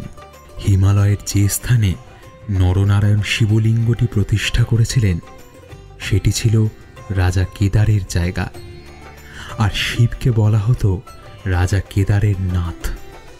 আর সেই কারণেই এই ধামটির নাম হয় কেদারনাথ ধাম। আর এই কেদারনাথ ধামে জ্যোতির্লিঙ্গ হিসাবে পূজিত হতে শুরু করেন দেবাদিদেব মহাদেব। তবে মনে করা হয় বাবা কেদারনাথের প্রথম ভক্তরা হলেন পঞ্চপাণ্ডব। ব্যাসদেবের নির্দেশে কুরুক্ষেত্র যুদ্ধে করা সমস্ত পাপ ধুয়ে ফেলার জন্য পাণ্ডবরা এখানে এসে মহাদেবের তপস্যা করেছিলেন, আর সেই তপস্যার দ্বারা তুষ্ট করেছিলেন দেবাদিদেব মহেশ্বরকে। আর তারাই প্রথম এই ধামটি আবিষ্কার করেছিলেন, আর এখানেই গড়ে তুলেছিলেন কেদারনাথের মন্দির। তবে পাণ্ডবরা কেদারনাথ ধাম আবিষ্কার করলেও মনে করা হয় এই পবিত্র মন্দিরটি প্রথম সংস্করণ করেছিলেন আদিগুরু শঙ্করাচার্য। 6 মাস যখন মন্দির খোলা থাকে তখন ভক্তদের ভিড় উপচে পড়ে কেদারনাথে। মানুষ বিশ্বাস করে যে কেদারনাথে এলে তাদের মনের সমস্ত ইচ্ছে বা আশা আকাঙ্ক্ষা পূরণ হবে। অনেক আগে নাকি এই কেদারনাথ মন্দিরের নাম ছিল কেদারখণ্ড। যেহেতু দেবাদিদেব মহাদেব এই কেদারখণ্ডের অধিপতি, সেহেতু তিনি কেদারনাথ নামে পূজিত হয়ে আসছেন। আর মন্দিরটির নামও কেদারখণ্ড থেকে কেদারনাথ হিসেবে পরিচিতি লাভ করেছে। কেদারনাথে মহাদেবকে পাহারা দেওয়ার জন্য মহাদেবের বাহন নন্দীদেব মন্দিরের বাইরে অবস্থান করে। বহুবার এই কেদারনাথ মন্দিরের আশেপাশের বিস্তীর্ণ অঞ্চল ধস নামার ফলে ক্ষতিগ্রস্ত হয়েছে, কিন্তু কোনো এক অলৌকিক শক্তির বলে কেদারনাথ মন্দিরের যেমন কোনো ক্ষতি হয়নি, ঠিক তেমনি মন্দিরের বাইরে অবস্থিত শিবের বাহন নন্দীর মূর্তির গায়েও কোনো বিপর্যয়ের আঁচ এসে পড়েনি। কিন্তু যেহেতু নন্দী মূর্তি মন্দিরের বাইরে অবস্থিত, সেহেতু প্রাকৃতিক দুর্যোগের ফলে যে ধস নামে সেই ধসের কবলে পড়ে মূর্তিটি ধ্বংস হয়ে যাওয়ার কথা ছিল। কিন্তু অদ্ভুতভাবে নন্দী মূর্তিটি আজও অক্ষত অবস্থায় অবস্থান করছে। সারা বিশ্বের পর্যটক তথা ভক্তরা নন্দী মূর্তিকে দেখার পরে তাকে অতিক্রম করে মন্দিরের ভিতরে প্রবেশ করে, দর্শন করে দেবাদিদেব মহাদেবের 11 জ্যোতির্লিঙ্গ। এছাড়াও সেখানে বহু দেবদেবীর মূর্তি বর্তমান। কেদারনাথ মন্দিরের ভেতর শিবলিঙ্গ ছাড়াও আছে মহাদেবের প্রথম ভক্তগণ পঞ্চপাণ্ডবের মূর্তি, দেবী পার্বতীর মূর্তি সহ আরও কিছু মূর্তি। কেদারনাথ মন্দিরের পেছনে যে পাথর খণ্ডটি দুর্যোগের হাত থেকে কেদারনাথ মন্দিরকে রক্ষা করেছিল, সেই শিলাটি পূজিত হয় ভীম শিলারূপে। আর এই শিলাটিকে দেখার লোভেও দূর দূরান্ত থেকে ছুটে আসে ভক্তরা। হিন্দু শাস্ত্র অনুযায়ী শিবলিঙ্গের সামনের অংশটি নেপালের পশুপতিনাথ মন্দিরে পূজিত হয়, আর পেছনের অংশটি পূজিত হয় কেদারনাথ জ্যোতির্লিঙ্গ রূপে। কথিত আছে কোনো ব্যক্তি যদি এই কেদারনাথ ধামে এসে মৃত্যুবরণ করে তাহলে সে নাকি দেবাদিদেব মহাদেবের কৃপায় মোক্ষ লাভ করে, অর্থাৎ তার আর দ্বিতীয়বার জন্ম হয় না এবং সে নাকি স্বর্গধামে যাত্রা করে।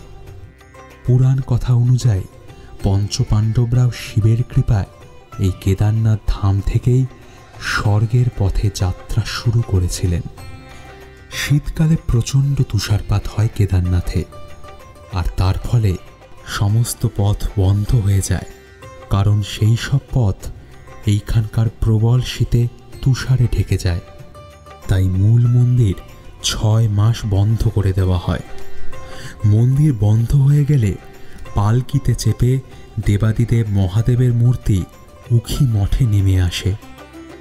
আবার যখন তুষার পড়া বন্ধ হয়ে যায়, মন্দির যখন আবার খুলে দেওয়া হয়, তখন আবার পালকিতে করে মহাদেবকে কেদারনাথ মন্দিরে ফিরিয়ে আনা হয়। আর এই পালকিতে করে যাতায়াত করা অর্থাৎ কেদারনাথ মন্দির থেকে উখি মঠে যাওয়া, আবার উখি মঠ থেকে কেদারনাথ মন্দিরে ফেরা, এই অবরোহণ এবং আরোহণের নাম ডলিযাত্রা। এই ডলিযাত্রা উপলক্ষ করে উৎসব পালন করা হয়ে থাকে কেদারনাথ ধামে। এছাড়াও বিনায়ক চতুর্থী এবং দিওয়ালিতে এখানে খুব জাঁকজমক করে উৎসব হয়, আর সেই উৎসবে যোগ দেওয়ার জন্যও বহু ভক্তের সমাগম ঘটে এই কেদারনাথ মন্দিরে। কেদারনাথ দর্শন করার জন্য জনসাধারণ তথা ভক্তদের পায়ে হেঁটেই যেতে হয়, কারণ মন্দিরে যাওয়ার জন্য সড়ক পথ নেই। পাহাড়ের ধাপ ভেঙে ভেঙে অনেক কষ্ট উপেক্ষা করে তবেই দর্শন মেলে এই 11 জ্যোতির্লিঙ্গ কেদারনাথের। 12 জ্যোতির্লিঙ্গের মধ্যে সবথেকে উঁচুতে অবস্থিত এই কেদারনাথের জ্যোতির্লিঙ্গটি। 2013 সালের বিপর্যয়ের আগে গৌরীকুণ্ড থেকে 14 কিলোমিটার পথ ট্রেক করে পৌঁছে যাওয়া যেত কেদারনাথ মন্দিরে, আর এখন গৌরীকুণ্ড থেকে 6.5 কিলোমিটার পথ অতিক্রম করে যেতে হয় ভীমবলি, সেখান থেকে 8 কিলোমিটার দূরে লিঞ্চলি, এবং লিঞ্চলি থেকে 5 কিলোমিটার পথ হেঁটে তবেই পৌঁছানো যায় কেদারনাথ মন্দিরে। তবুও ভক্তরা সমস্ত রকম বাধা বিপত্তি উপেক্ষা করে পৌঁছে যায় কেদারনাথ মন্দিরে। এত কষ্ট করে যখন কেদারনাথ মন্দির পর্যটকরা পৌঁছান, তখন হিমালয়ের বরফ ঢাকা পাহাড়ের চূড়ার নিচে অবস্থিত এই কেদারনাথ জ্যোতির্লিঙ্গটি দেখে সকলের চোখ জুড়িয়ে যায়। পায়ে হাঁটা দুর্গম পথ, তবুও ভক্তরা তাদের মনের সমস্ত শক্তি সঞ্চয় করে সমস্ত রকম বাধা বিপত্তি পেরিয়ে এই কেদারনাথ ধামে উপস্থিত হন শুধুমাত্র দেবাদিদেব মহাদেবের কাছে তাদের মনের ইচ্ছেটুকু জানানোর জন্য। কারণ এখানে নাকি নিষ্ঠা ভরে পুজো করলে মনের ইচ্ছা পূরণ হবেই হবে। এছাড়াও লোকশ্রুতি আছে, এই কেদারনাথের যে গৌরীকুণ্ড আছে, সেই গৌরীকুণ্ডর জলে যদি স্নান করা যায় তাহলে নাকি সমস্ত পাপ সেই গৌরীকুণ্ডর জল হরণ করে নেয়। আর এই বিশ্বাসের জন্য প্রতি বছর হাজার হাজার মানুষ এসে এই গৌরীকুণ্ডে স্নান করে থাকেন। শিবরাত্রির দিন কেদারনাথ মন্দিরে প্রচণ্ড ভিড় হয়। সবাই এই পবিত্র দিনে মহাদেবকে একবার দর্শনের জন্য আকুল হয়ে থাকে। কেদারনাথ মন্দিরের কাছেই আছে অগস্ত্য মুনির স্থল। এই অগস্ত্য মুনির স্থলে যে শিব মন্দিরটি আছে, সেই শিব মন্দিরে যিনি পূজিত হন তাকে অগস্ত্যেশ্বর মহাদেব বলা হয়। কেদারনাথ নিয়ে আছে আরও অনেক অনেক রহস্যময় অজানা তথ্য। কি সেই তথ্যগুলি জানতে হলে শুনতে হবে পরের পর্ব। শুনতে থাকুন কুকু FM।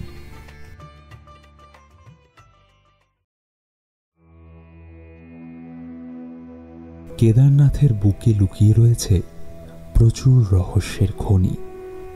সেই খনি খনন করলে বহু রহস্য উঠে আসে সব কিছু ভেদ করে। কেদারনাথ হচ্ছেন শিবের 12টি জ্যোতির্লিঙ্গের মধ্যে 11তম জ্যোতির্লিঙ্গ। সমুদ্রপৃষ্ঠ থেকে এর উচ্চতা 11,700 ফুট। মন্দির চত্বর থেকে 1.5 কিলোমিটার দূরে রয়েছে ধ্যান গুহা বা রুদ্র গুহা। এই ধ্যান গুহার উচ্চতা প্রায় 12,250 ফুট। পুরাণ ঘাটলে অনেক কিছুই জানা যায় এই কেদারনাথের জ্যোতির্লিঙ্গর ব্যাপারে। এই কেদারনাথ মন্দিরটি 6 ফুট উচ্চ বর্গাকার মঞ্চের ওপর নির্মিত। মন্দিরের প্রধান অংশ হল মণ্ডপ এবং গর্ভগৃহের চারপাশে আছে প্রদক্ষিণ পথ। মন্দিরের বাইরের উঠানে এই 11তম জ্যোতির্লিঙ্গ তথা দেবাদিদেব মহাদেবের বাহন নন্দীদেব বসে থাকে। কেদারনাথ মন্দিরে অবস্থিত এই জ্যোতির্লিঙ্গটি দেখতে অনেকটা বৃষের পিঠের কুঁজের মতো। এই কুঁজ আকৃতির জ্যোতির্লিঙ্গটিকে পুজো করা হয় কেদারনাথ মন্দিরে। প্রথমে এই শিবলিঙ্গটিকে স্নান করানো হয়। তারপর এই শিবলিঙ্গটির গায়ে ঘি লেপন করা হয়ে থাকে। এরপরে ধূপ ধুনো প্রদীপ জ্বালিয়ে আরতি করা হয় কেদারনাথকে। সন্ধেবেলা কেদারনাথের শৃঙ্গার করা হয়। এই সময়ে বিভিন্ন আকর্ষণীয় উপায়ে সজ্জিত করা হয় দেবাদিদেব মহাদেবের এই জ্যোতির্লিঙ্গটিকে। তবে এই সময় ভক্তদের কাছে যেতে দেওয়া হয় না। দূর থেকে এই শৃঙ্গার তারা উপভোগ করেন। কেদারনাথ মন্দির হচ্ছে পঞ্চকেদারের একটি অংশ। এই পঞ্চকেদার হচ্ছে তুঙ্গনাথ, রুদ্রনাথ, মদমহেশ্বর বা মধ্য মহেশ্বর, কল্পেশ্বর এবং কেদারনাথ। পঞ্চকেদার দর্শন না করলে কেদারনাথ দর্শনের পুণ্য লাভ করা যায় না। পঞ্চকেদার হচ্ছে ভগবান শিবের উদ্দেশ্যে নিবেদিত 5টি পবিত্র স্থান, আর এই সবকটি স্থান গাড়োয়াল পর্বতমালায় অবস্থিত। কেদারনাথ মন্দিরের শিব হচ্ছেন স্বয়ম্ভু। তিনি সবসময় কেদারনাথ মন্দিরেই অবস্থান করেন। তবে বলা হয় মন্দিরের পাহারায় থাকেন ভৈরনাথজি। ভৈরনাথজি হলেন কেদারনাথ মন্দিরের অভিভাবক। তাকে ক্ষেত্রপালও বলা হয়ে থাকে। গাড়োয়াল অঞ্চলের এই অত্যন্ত গুরুত্বপূর্ণ দেবতা ভৈরনাথজির মন্দির কেদারনাথ মন্দিরের দক্ষিণ দিকে অবস্থিত। কেদারনাথ মন্দিরে যাতে কোনো অশুভ আত্মা অথবা কোনো অশুভ শক্তি প্রবেশ করতে না পারে সেই দিকে নজর রাখেন এবং এই সব কিছু থেকে রক্ষা করেন ভৈরনাথজি। কেদারনাথ মন্দিরে যারা পুজো করেন সেই সমস্ত পুরোহিতদের পাণ্ডা অথবা তীর্থগুরু বলা হয়ে থাকে। মন্দিরের বিভিন্ন আচার অনুষ্ঠান এই সমস্ত পাণ্ডা বা তীর্থগুরুরাই করে থাকেন এবং সেই সমস্ত আচার অনুষ্ঠানের বিনিময়ে তারা অর্থ সংগ্রহ করে থাকেন। এই তীর্থ পুরোহিতরা আদতে কর্ণাটকের পুরোহিত। এরা এখানে কন্নড় ভাষায় পুজো পরিচালনা করে থাকেন। আদিগুরু শঙ্করাচার্যের সঙ্গে এই পুরোহিতরা কেদারনাথে এসেছিলেন। কেদারনাথ মন্দিরের হিন্দুদের উপাসনালয়ের এই উত্তর দক্ষিণ ঐক্যর নিদর্শনটি চমকপ্রদ। খ্রিস্টীয় 10ম শতাব্দী থেকে এখানে কন্নড় ভাষায় পুজো করা হয়ে চলেছে এবং সেই সময় থেকে আজ অবধি একই রীতিতে পুজোর আচার অনুষ্ঠান পালন করা হয়। তবে কেদারনাথ মন্দিরের একজন প্রধান পুরোহিত থাকেন। এই প্রধান পুরোহিতকে রাওয়াল বলা হয়। এই প্রধান পুরোহিত অর্থাৎ রাওয়ালরা মন্দিরের অভ্যন্তরে কোনো রকম আচার অনুষ্ঠান করেন না। তিনি মন্দিরে উপস্থিত অন্যান্য পুরোহিতদের এই দায়িত্ব পালন করার কাজ অর্পণ করে থাকেন। তিনি অর্পণ করার পরেই অন্যান্য পুরোহিতরা মন্দিরের সমস্ত রকম আচার অনুষ্ঠান পালন করতে সক্ষম হন। কেদারনাথের যারা তীর্থ পুরোহিত অর্থাৎ পাণ্ডারা কেদারনাথ উপত্যকার প্রধানত 3টি নির্দিষ্ট অঞ্চলে বসবাস করেন।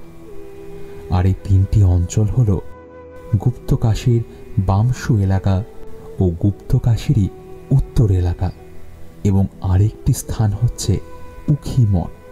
এই তীর্থ পুরোহিতরা তাদের নামের সঙ্গে কাটিয়াল, বাজপাই, শুক্লা, শর্মা প্রভৃতি পরিবারের নাম আজও বহন করে চলেছে।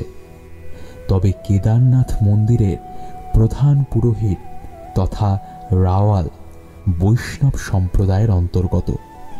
ভারতবর্ষের 12 জ্যোতির্লিঙ্গের মধ্যে কেদারনাথ মন্দিরই হল সেই মন্দির যেটা সর্বোচ্চ উচ্চতায় অবস্থিত।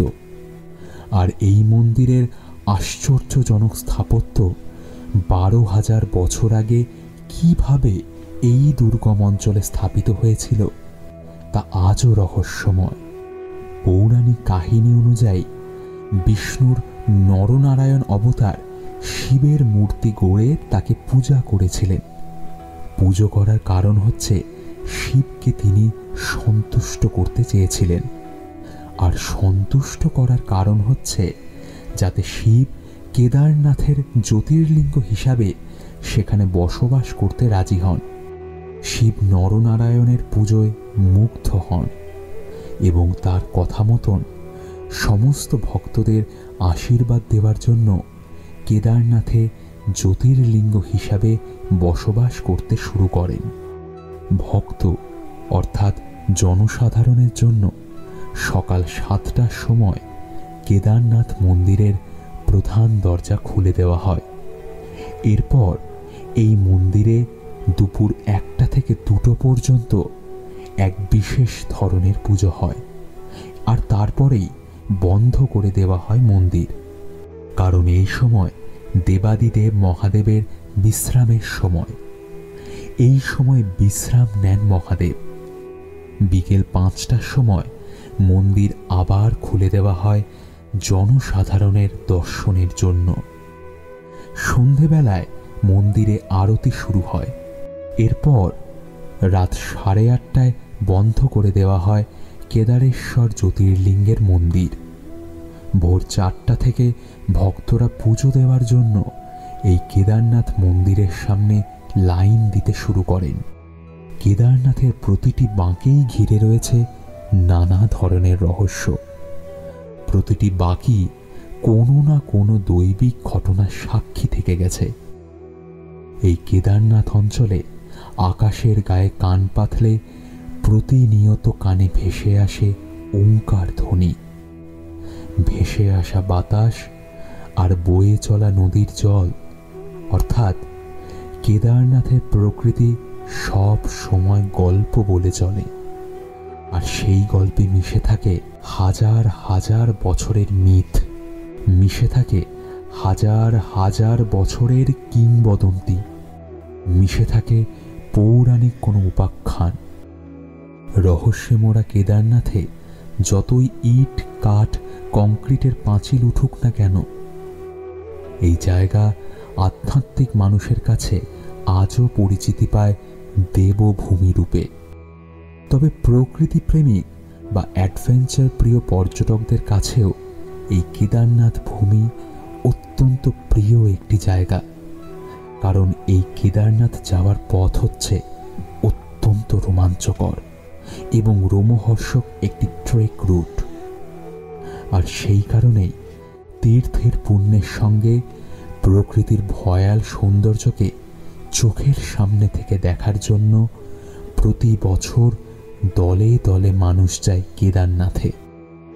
তবে শুধুমাত্র কেদারনাথ দেখলেই পুণ্য অর্জন করা যায় না বলেই মনে করেন আধ্যাত্মিক মানুষজন। কারণ কেদারনাথ, মদমহেশ্বর, তুঙ্গনাথ, রুদ্রনাথ এবং কল্পেশ্বর, এই 5টি শৈব তীর্থকে একত্রে বলা হয় পঞ্চকেদার। আর এই পঞ্চকেদার দর্শন না করলে নাকি পুণ্য অর্জন করা সম্ভব নয়। প্রকৃতির ভয়াল দাপটে অনেক সময় পরিচিত পাহাড়ি রাস্তায় ধস নামে, কিন্তু তবুও আধ্যাত্মিক মানুষজন অথবা সৌন্দর্য পিপাসুরা পিছপা হন না কেদারনাথ দর্শনে। তারা ঠিক খুঁজে বের করে নেয় বিকল্প কোনো পথ। কতটা দুর্গম এই পথ, কিংবা কতদিন সময় লাগে এই 5 শৈব তীর্থকে দর্শন করতে, কতটা সুন্দর এবং দুর্গম এই পঞ্চকেদার তথা কেদারনাথের পথ, সেটাই জানব আগামী পর্বে। আর তাই জানার জন্য সঙ্গে থাকতে হবে। আপনারা শুনছেন কুকু FM, শুনুন যা মন চায়।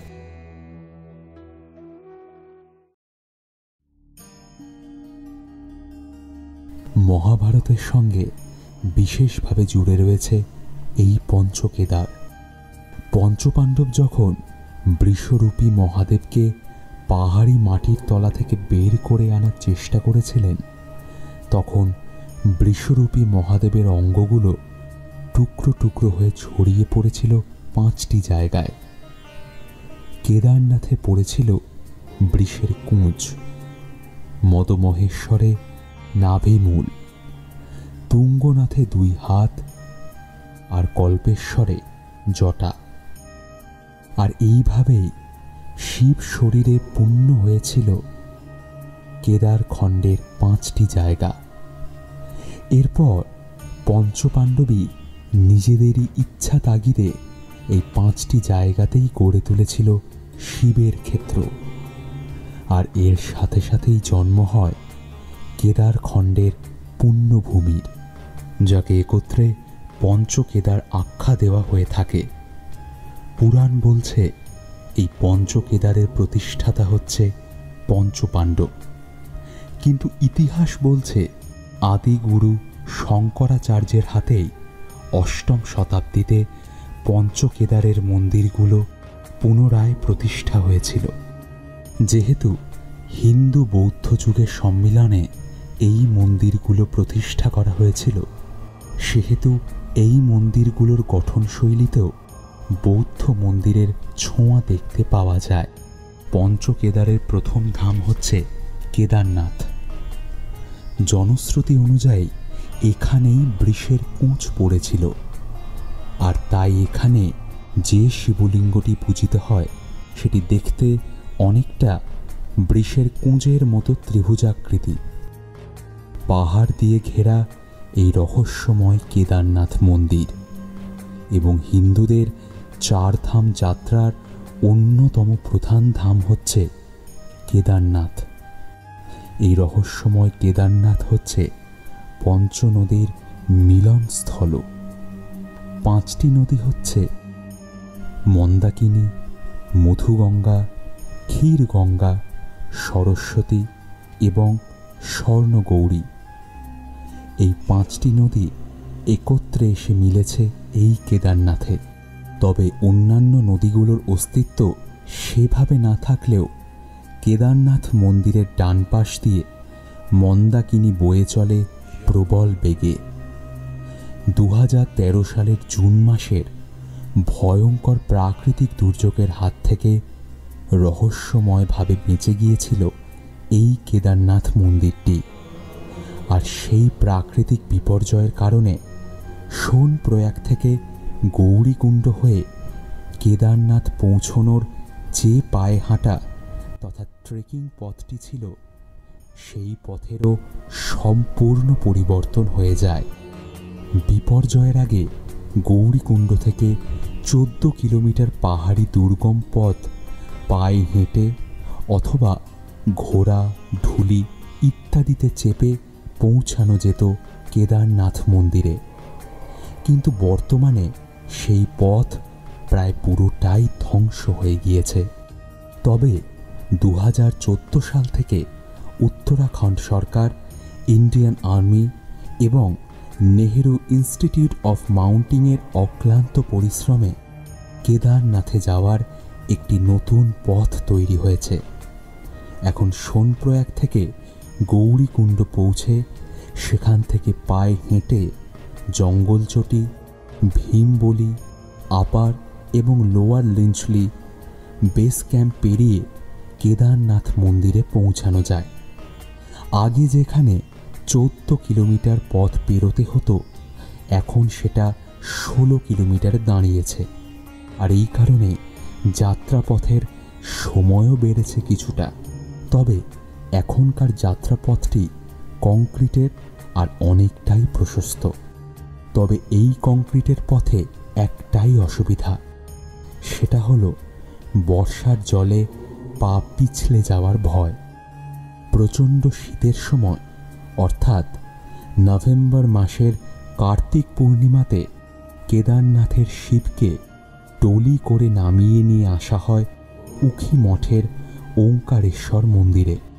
শীতের 6 মাস এখানেই পূজিত হন মহাদেব। আর কেদারনাথ মন্দিরে এই শীতের 6 মাস একটি প্রদীপ ক্রমান্বয়ে জ্বলতেই থাকে। কোনো এক দৈব শক্তির দ্বারা অলৌকিকভাবে প্রজ্বলিত থাকে সেই প্রদীপ। আর এই অবাক করা রহস্যজনক ঘটনার সাক্ষী থাকতেই কেদারনাথ মন্দিরের দরজা খোলার দিন উপস্থিত থাকে হাজার হাজার ভক্ত। কেদারনাথ যেহেতু রুদ্রপ্রয়াগ জেলায় অবস্থিত, সেহেতু হরিদ্বার থেকে যাত্রা শুরু করলে ঋষিকেশ হয়ে চন্দ্রভাগা নদীর ব্রিজ, মুনিকি রেতি পার হয়ে ব্যাসির দিকে যেতে হয়। আর এই পথটি গাড়ি করেই যাওয়া যায়। রাস্তা দিয়ে যেতে যেতে চোখের উপশম ঘটাবে গঙ্গার সবুজ জল আর পাহাড়ি বাঁক। এরপর অতল খাদ আর সবুজের ঘেরা পাহাড় এবং বরফের চাদরে মোড়া হিমালয় দেখতে দেখতে চলে আসবে ভাগীরথী অলকানন্দা ও মন্দাকিনীর সঙ্গম দেবপ্রয়াগে। দেবপ্রয়াগ থেকে রুদ্রপ্রয়াগ পৌঁছানোর মাঝে পড়ে কালিয়াসৌর। আর এখানেই মানুষের মুখে প্রচলিত হয়ে চলেছে ধারী দেবীর মন্দিরের কথা। এই ধারী দেবীকেই নাকি বলা হয় 4 ধাম, অর্থাৎ যমুনোত্রী, গঙ্গোত্রী, কেদারনাথ ও বদ্রীনাথের অধিষ্ঠাত্রী দেবী। এই ধারী দেবীকে নিয়ে একটি জনশ্রুতি প্রচলিত আছে। ধারী দেবীকে নাকি প্রথম অলকানন্দার গর্ভে পাওয়া গিয়েছিল। তিনি একজন ব্রাহ্মণকে স্বপ্নাদেশ দিয়েছিলেন যে অলকানন্দা নদীগর্ভেই যেন তার আরাধনা করা হয়। স্বপ্নাদেশ অনুযায়ী একজন ব্রাহ্মণ অলকানন্দা নদীগর্ভেই এই দেবীর আরাধনা শুরু করেন। কিন্তু হাইডেল পাওয়ার প্রজেক্টের কাজ শুরু হবে বলে স্থানীয় প্রশাসন 2013 সালের কিছুদিন আগে থেকেই দেবীকে নদীগর্ভ থেকে তুলে এনে শহরের নতুন মন্দির স্থাপন করে সেখানে প্রতিষ্ঠা করতে চান। কিন্তু স্থানীয় মানুষজন এটা মানতে চাননি। তারা বাধা সৃষ্টি করেন। স্থানীয় মানুষজন বলেছিলেন যে ধারী দেবীকে তার দেবস্থান থেকে সরালেই বিপর্যয় নেমে আসবে উত্তরাখণ্ডে। 1882 সালেও নাকি একবার দেবীকে তার দেবস্থান থেকে সরানোর ফলে প্রবল ধসের শিকার হয়েছিল উত্তরাখণ্ড। কিন্তু স্থানীয়দের বাধা বিপত্তি উপেক্ষা করে 2013 সালের 16 জুন সন্ধ্যার সময় দেবীকে তার আদি মন্দির থেকে সরিয়ে নতুন মন্দিরে প্রতিষ্ঠা করা হয়। আর তারপরেই 1882 সালের ঘটনা আবারও ঘটে যায় উত্তরাখণ্ডের বুকে। মন্দাকিনী নদী রুদ্রমূর্তি ধারণ করে সব কিছু তছনছ করে দেয়। আবারও বিধ্বস্ত হয় কেদারনাথ তথা উত্তরাখণ্ড। এই ঘটনা ঘটার কিছুদিন পরেই দেবীকে আবার ফিরিয়ে দেওয়া হয় তার আদি মন্দিরে। আর এরপর থেকেই পঞ্চকেদার বা 4 ধাম যাত্রাপথে এই ধারী দেবীর মন্দির প্রাসঙ্গিক হয়ে উঠেছে ভক্তদের কাছে। এই ধারী দেবীর মন্দিরটি পেছনে রেখে রুদ্রপ্রয়াগের দিকে যত এগোনো যাবে ততই অলকানন্দার ভয়ঙ্কর গর্জন প্রকট হতে থাকবে। পুরাণ অনুযায়ী এই রুদ্রপ্রয়াগেই রুদ্রনাথ মহাদেব সৃষ্টি করেছিলেন রাগ রাগিনীদের। লোকশ্রুতি আছে দেবর্ষি নারদ এই রুদ্রপ্রয়াগেই নাকি শিবকে তপস্যায় তুষ্ট করেছিলেন, আর তা হওয়ার ফলস্বরূপ দেবাদিদেব মহাদেব দেবর্ষি নারদকে সঙ্গীতের জ্ঞান অর্জন করতে সহায়তা করেছিলেন। অলকানন্দা এবং মন্দাকিনীর সঙ্গম এই রুদ্রপ্রয়াগেই। এখান থেকেই দুটি নদী দুই দিকে ভাগ হয়ে গেছে। এখান থেকেই মন্দাকিনীর তীর বরাবর যে রাস্তাটি গেছে সেই রাস্তাটিই চলে গেছে কেদারনাথের পথে। এই অঞ্চল থেকে মন্দাকিনীকে দেখতে লাগে অপূর্ব। উচ্ছলা খামখেয়ালি মন্দাকিনীর দুধ সাদা জল কলকল শব্দে বয়ে চলেছে তার আপন গতিতে। মন্দাকিনীর পাশ দিয়ে অগস্ত্যমুনি পেরিয়ে আরও কিছুটা পথ এগোলেই পড়বে কুণ্ডচটি। আর এই অঞ্চলেই মন্দাকিনী বাম পাশ থেকে চলে আসে ডান দিকে। আর এই জায়গাতেই মন্দাকিনীর পাড়ে অবস্থিত উখি মঠ। গুপ্তকাশী নালাচটি পেরিয়ে পৌঁছতে হয় ফাটাচটিতে। আর এখান থেকে ছাড়পত্র পাওয়া যায় কেদারনাথ ধাম যাত্রার। এরপর রামপুর সীতাপুর পেরিয়ে পৌঁছতে হয় সোনপ্রয়াগে। মন্দাকিনীর সঙ্গে সোন গঙ্গার সঙ্গমই হচ্ছে সোনপ্রয়াগ। আর এই সোনপ্রয়াগ থেকে পাহাড়ি এবড়ো খেবড়ো রাস্তা দিয়ে মন্দাকিনীর ধ্বংসলীলার নমুনা দেখতে দেখতে পৌঁছে যাওয়া যায় গৌরীকুণ্ডতে। আর এখান থেকেই শুরু হয় রহস্যময় কেদারনাথে পৌঁছানোর দুর্গম পথ। তবে সেই পথ দুর্গম হলেও রোমাঞ্চকর। গৌরীকুণ্ড একটি ছোট্ট জনপদ, বেশ কিছু থাকার জায়গা, অল্প কিছু দোকানপাট আর পায়ে চলা সরু রাস্তা। আর এই নিয়েই দাঁড়িয়ে আছে গৌরীকুণ্ড। আর গৌরীকুণ্ডই হচ্ছে কেদারনাথ যাওয়ার গেটওয়ে। রহস্যময় কেদারনাথে যাওয়ার বাঁকে বাঁকেও রয়েছে রহস্যময় জনশ্রুতি। গৌরীকুণ্ডে ছিল উষ্ণ প্রস্রবণ, কিন্তু বিধ্বংসী বিপর্যয়ের জন্য সেই উষ্ণ প্রস্রবণ নষ্ট হয়ে গেলেও পাথরের ফাঁক গলে সেই গরম জল বেরোনোর চিহ্নটি এখনও স্পষ্টভাবে লক্ষ্য করা যায়। এই গৌরীকুণ্ডেই আছে গৌরী মাতার মন্দির। সেই মন্দির ঘিরেও রয়েছে অনেক কাহিনী। কি সেই কাহিনী বলবো পরের পর্বে।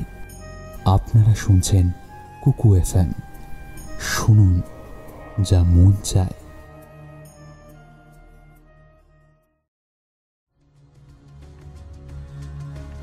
রহস্যময় কেদারনাথ যাত্রার গেটওয়ে হচ্ছে গৌরীকুণ্ড। এই গৌরীকুণ্ডতেই ছিল উষ্ণ প্রস্রবণ। 2013 বিধ্বংসী প্রাকৃতিক দুর্যোগের ফলে নষ্ট হয়ে গিয়েছে এই উষ্ণ প্রস্রবণ। তবু এখনও পাথরের ফাঁক গলে যে গরম জল বার হতো সেটা বুঝতে পারা যায়। গৌরীকুণ্ডেই আছে গৌরী মাতার মন্দির। আর এই গৌরী মাতার মন্দির ঘিরেও রয়েছে জনশ্রুতি। পৌরাণিক কাহিনী অনুসারে গৌরীকুণ্ডের উষ্ণ প্রস্রবণে একদিন পার্বতী হলুদ মেখে স্নান করছিলেন। হলুদ মাখতে মাখতেই তিনি ভাবলেন যে এই হলুদ দিয়ে যদি একটি পুতুল গড়া যায় তাহলে সেটা কেমন হবে। ভাবনা শেষ, কৌতূহল বশতই সেই হলুদ দিয়েই পার্বতী গড়ে ফেললেন একটি শিশু পুতুল। এরপর তিনি সেই শিশু পুতুলের প্রাণ প্রতিষ্ঠা করলেন। জন্ম নিল গণেশ। পার্বতীর কৌতূহলের পরিণতিই হচ্ছে গণেশ। এটা ছাড়াও আরও একটি জনশ্রুতি অর্থাৎ পৌরাণিক মিথ এখানে প্রচলিত আছে। জনশ্রুতিটি হল এখানে বসেই নাকি পার্বতী শিবকে স্বামী হিসাবে পাওয়ার জন্য কঠোর তপস্যা করেছিলেন। পার্বতীর তপস্যায় তুষ্ট হয়েছিলেন শিব, আর এরপরেই স্বয়ং নারায়ণকে সাক্ষী রেখে এই গৌরীকুণ্ড থেকে কিছুটা দূরে ত্রিযুগী নারায়ণে শিব পার্বতীর 4 হাত এক হয়, অর্থাৎ শিব পার্বতী বিবাহ বন্ধনে আবদ্ধ হয়। যাই হোক, এই গৌরীকুণ্ড থেকেই যারা হাঁটতে পারেন না তারা ঘোড়া বা ডান্ডি নিয়ে কেদারনাথের পথে যাত্রা শুরু করেন, আর অ্যাডভেঞ্চার প্রিয় ভক্তরা ট্রেকিং শুরু করেন এই জায়গা থেকেই। একটানা সিঁড়ি ভেঙে অনেকটা চড়াইয়ে উঠে তারপরেই আসে কেদারনাথের কংক্রিটে বাঁধানো রাস্তা। তবে বর্ষার জল পড়লে এই রাস্তায় হড়কে পড়ে যাওয়ার ভয় থাকে সাংঘাতিক। কিন্তু কেদারনাথ যাওয়ার পথটি সৌন্দর্যে ভরপুর।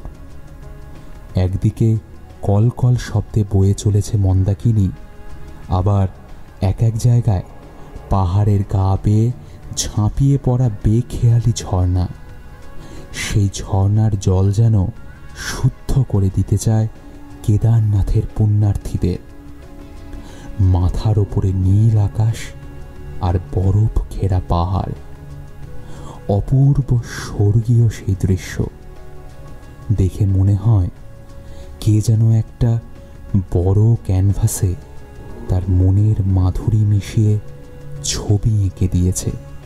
এই পথে যেতে যেতেই চোখে পড়বে একটি পায়ে চলা ব্রিজ, আর এই ব্রিজই মনে করিয়ে দেয় 2013 সালে বিধ্বংসী দুর্যোগে ধ্বংস হয়ে যাওয়া জনপদ রামওয়ারাকে।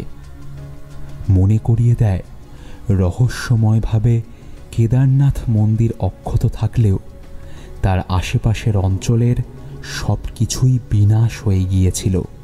মৃত্যু মুখে পতিত হয়েছিল হাজার হাজার মানুষ। এই অঞ্চলটি পেরোনোর পরেই পড়বে লোয়ার লিঞ্চলি এবং আপার লিঞ্চলি। আপার লিঞ্চলির পথ একটু খাড়া, আর তাই এই জায়গাটা পেরোনো একটু কষ্টসাধ্য। কিন্তু কষ্টসাধ্য হলেও চারপাশের সবুজ প্রকৃতি আর উঁচু পথে কেদার শৃঙ্গের হাতছানি মনের এবং শরীর এই দুটোরই ক্লান্তি দূর করে দেবে অচিরেই।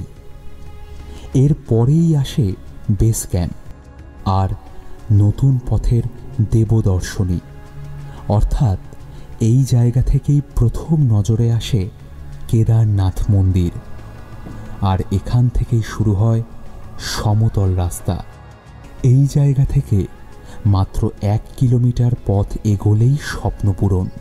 চোখের সামনেই দেখা মিলবে রহস্যময় কেদারনাথ মন্দিরের।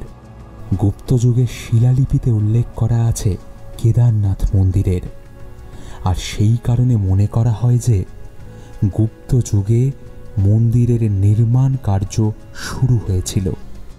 কেদারনাথ মন্দিরকে ঘিরে রয়েছে সাদা বরফে ঢাকা কেদার শৃঙ্গ ও কেদার ডোম, আর এই সাদা বরফ ঘেরা পাহাড়ে চাঁদের আলো অথবা সূর্যের ছটা যেটাই পড়ুক না কেন, সেটা হয়ে ওঠে স্বর্গের থেকেও সুন্দর। অপরূপ সৌন্দর্যের সাক্ষী হয়ে কেদারনাথ মন্দিরের প্রধান ফটকে পৌঁছলে দেখা মিলবে নন্দীদেবের। এই নন্দীই নাকি দেবাদিদেব মহাদেবের পাহারাদার।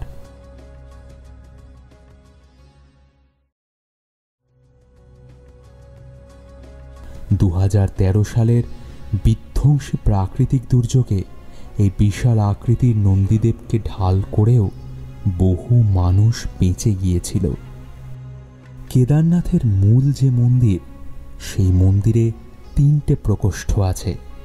প্রথম প্রকোষ্ঠে ঢুকেই ডান দিকে দরজার পাশে আছে দেবী দুর্গার মূর্তি, আর সেই প্রকোষ্ঠের চারিদিকের দেওয়ালে আছে পঞ্চপাণ্ডব সহ দ্রৌপদী মূর্তি, কৃষ্ণের মূর্তি।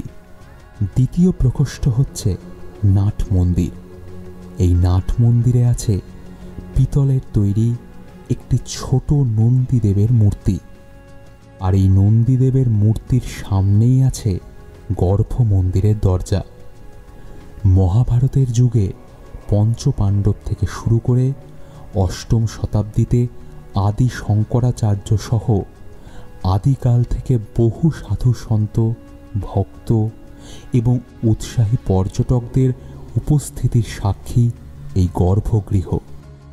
এখানে ঢুকলেই ধূপ, ধুনো, ঘি, চন্দনের গন্ধ, প্রদীপের অল্প আলো আর সমবেত কণ্ঠের ওম শিবায় নমঃ মন্ত্র উচ্চারণে গম গম করে গর্ভগৃহ। সেই মুহূর্তে দেবাদিদেব মহাদেবের জ্যোতির্লিঙ্গের সামনে দাঁড়িয়ে এক দুর্নিবার আকর্ষণে মন ভরে যায়।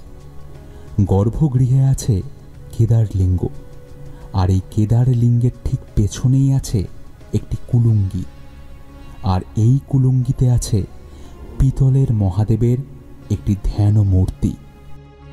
আর এই পিতলের মূর্তিটিকেই শীতকালে শোভাযাত্রা করে নিচের উখি মঠে নিয়ে যাওয়া হয়। মন্দিরের পশ্চিম দেওয়ালে আছে ছোট্ট একটি খুপড়ি, আর এই খুপড়ির ভেতরেই জ্বলছে সেই রহস্যময় অক্ষয় প্রদীপ, যে প্রদীপ জ্বালিয়ে 6 মাস পুজো করে সাধারণ মানুষজন, আর 6 মাস পুজো করেন দেবতারা। কেদারনাথকে স্পর্শ করতে এবং আলিঙ্গন করতে কারুর বাধা নেই। শুধুমাত্র কেদারনাথের পায়ে নিজেকে সম্পূর্ণভাবে মন দিয়ে সমর্পণ করতে হবে, তাহলেই স্পর্শ করা যাবে দেবাদিদেবকে। পুজো দেওয়ার পর অনেকটা সময় নিজের ইচ্ছে মতন কাটানো যেতেই পারে এই রহস্যময় মন্দিরের চাতালে। তবে মন চাইলে সিদ্ধ পুরুষরা যে গুহাতে বসে ধ্যান করেছিলেন সেই রুদ্র গুহাতেও রাত্রিযাপনও মন্দ হবে না। রহস্যময় কেদারনাথের মন্দির চাতালে বিভিন্ন সম্প্রদায়ের সাধু সন্ন্যাসীদের দেখা মেলে, আর তাদের মুখে মুখেই ফেরে কেদার খণ্ড নিয়ে নানা রকম রহস্যময় ঘটনা আর প্রচলিত নানা ধরনের মিথ। এর সাথে মন্দিরের ভেতর থেকে জলদ গম্ভীর কণ্ঠে ভেসে আসা ওঙ্কার ধ্বনি কেদারনাথ মন্দিরকে যেন আরও রহস্যময় করে তোলে। মন্দিরের ঠিক পেছনে গেলেই দেখা মেলে বিশালাকৃতি ভীমশিলার। একটা নির্দিষ্ট দূরত্বে এসে কিভাবে থেমে গিয়েছিল সেই ভীমশিলা, সেটা আজও রহস্যময়। 2013 সালের আগে মন্দিরের পূর্ব দিকে আদিগুরু শঙ্করাচার্যের একটি ঘর ছিল। শোনা যায় এই ঘরে বসেই তিনি বহু স্তোত্র লিখেছিলেন, এবং এই ঘরেই নাকি তিনি বহুবার সমাধিস্থ হয়েছিলেন। কিন্তু বিধ্বংসী বন্যায় সেই ঘর একদম নিশ্চিহ্ন হয়ে গিয়েছে। তবে বর্তমানে এখানে অবস্থিত মিলিটারি ক্যাম্পের পাশেই বসেছে শঙ্করাচার্যের বিশাল এক মূর্তি। মূল মন্দিরের ডান দিকে পাহাড় ঘেঁষে একটু উপরে উঠলেই ভৈরবনাথের মন্দির। স্থানীয় অধিবাসীরা বিশ্বাস করেন যে ভৈরবনাথ হচ্ছেন কেদার খণ্ডের ক্ষেত্রপাল। কেদারনাথ মন্দিরের বাঁ দিকে পাহাড়ের গা ঘেঁষে যে পথ গেছে সেই পথটি ধরে এগোলেই পড়বে বাসুকিতাল। এই বাসুকিতালে যাওয়ার জন্য অনেকেই ট্রেক করে থাকে। অসাধারণ সৌন্দর্য আর রহস্যে ঘেরা কেদারনাথ মন্দিরের আরতি দেখতে লাগে অসাধারণ। যেমন রহস্যময় কেদারনাথ মন্দির, ঠিক তেমনই রহস্যময় এখানকার আবহাওয়া। প্রতিটা মুহূর্তেই যেন চমক লুকিয়ে আছে এই কেদারনাথ মন্দির আর এর আশপাশ ঘিরে। হঠাৎ হঠাৎ করেই মেঘ এসে নামে কেদার ডোম ধরে। কখনো তীব্র বৃষ্টি বা হঠাৎ তুষারপাতের ফলে বদলে যায় মন্দিরের চারপাশটা। শীতল হাওয়ায় কনকন করে ওঠে চারিপাশ। কখনো কখনো আবার রাতের বেলায় ঝকঝকে পরিষ্কার নীল আকাশ দেখতে পাওয়া যায়, আর সেখানে হাজার হাজার তারার ঝিকিমিকি আলোতে আরও রহস্যময় হয়ে ওঠে কেদারনাথ মন্দির। পঞ্চকেদারের দ্বিতীয় কেদার হচ্ছে মদমহেশ্বর বা মধ্য মহেশ্বর। এখানে বৃষরূপী মহাদেবের নাভি এসে পড়েছিল। কথিত আছে স্বয়ং ভীম নাকি এই মন্দির নির্মাণ করেছিলেন, আর তার হাতেই এখানে প্রথম আদিদেবের পুজো হয়েছিল। শিব শরীরের মধ্য অংশ হচ্ছে স্পর্শধন্য, আর সেই কারণেই এই জায়গার নাম হয়েছে মধ্য মহেশ্বর। উত্তর ভারতীয় রীতিতে তৈরি এই মধ্য মহেশ্বর দেখতে অবিকল কেদারনাথ এবং তুঙ্গনাথের মতো। কর্ণাটক থেকে শঙ্করাচার্যের তত্ত্বাবধানে আসা লিঙ্গায়েত সম্প্রদায়ের দক্ষিণ ভারতীয় পুরোহিতরাই বংশ পরম্পরায় এই মন্দিরে পুজো করে চলেছে। মধ্য মহেশ্বরের গর্ভগৃহে আছে কালো পাথরে নির্মিত নাভি আকৃতির শিবলিঙ্গ। মধ্য মহেশ্বর যাওয়ার পথ প্রচণ্ড দুর্গম। কেদারনাথের মতো মধ্য মহেশ্বর থেকেও শীতকালে দেবতার প্রতীককে নামিয়ে নিয়ে যাওয়া হয় উখি মঠে, এবং শীতকালে সেখানেই পূজিত হয় মধ্য মহেশ্বর। এই মধ্য মহেশ্বর মন্দির থেকে 2 কিলোমিটার ওপরে অবস্থিত বৃদ্ধ মদ মহেশ্বর মন্দির। এই মন্দিরে দেবতার প্রসাদ অত্যন্ত মজার, আর সেই প্রসাদ হচ্ছে চকলেট আর বিস্কুট। পঞ্চকেদারের 2টি কেদারের কথা বললাম এই পর্বে। পঞ্চকেদারের আরও 3টি কেদারের রহস্যময় মিথ নিয়ে আসব পরের পর্বে। শুনতে থাকুন কুকু FM।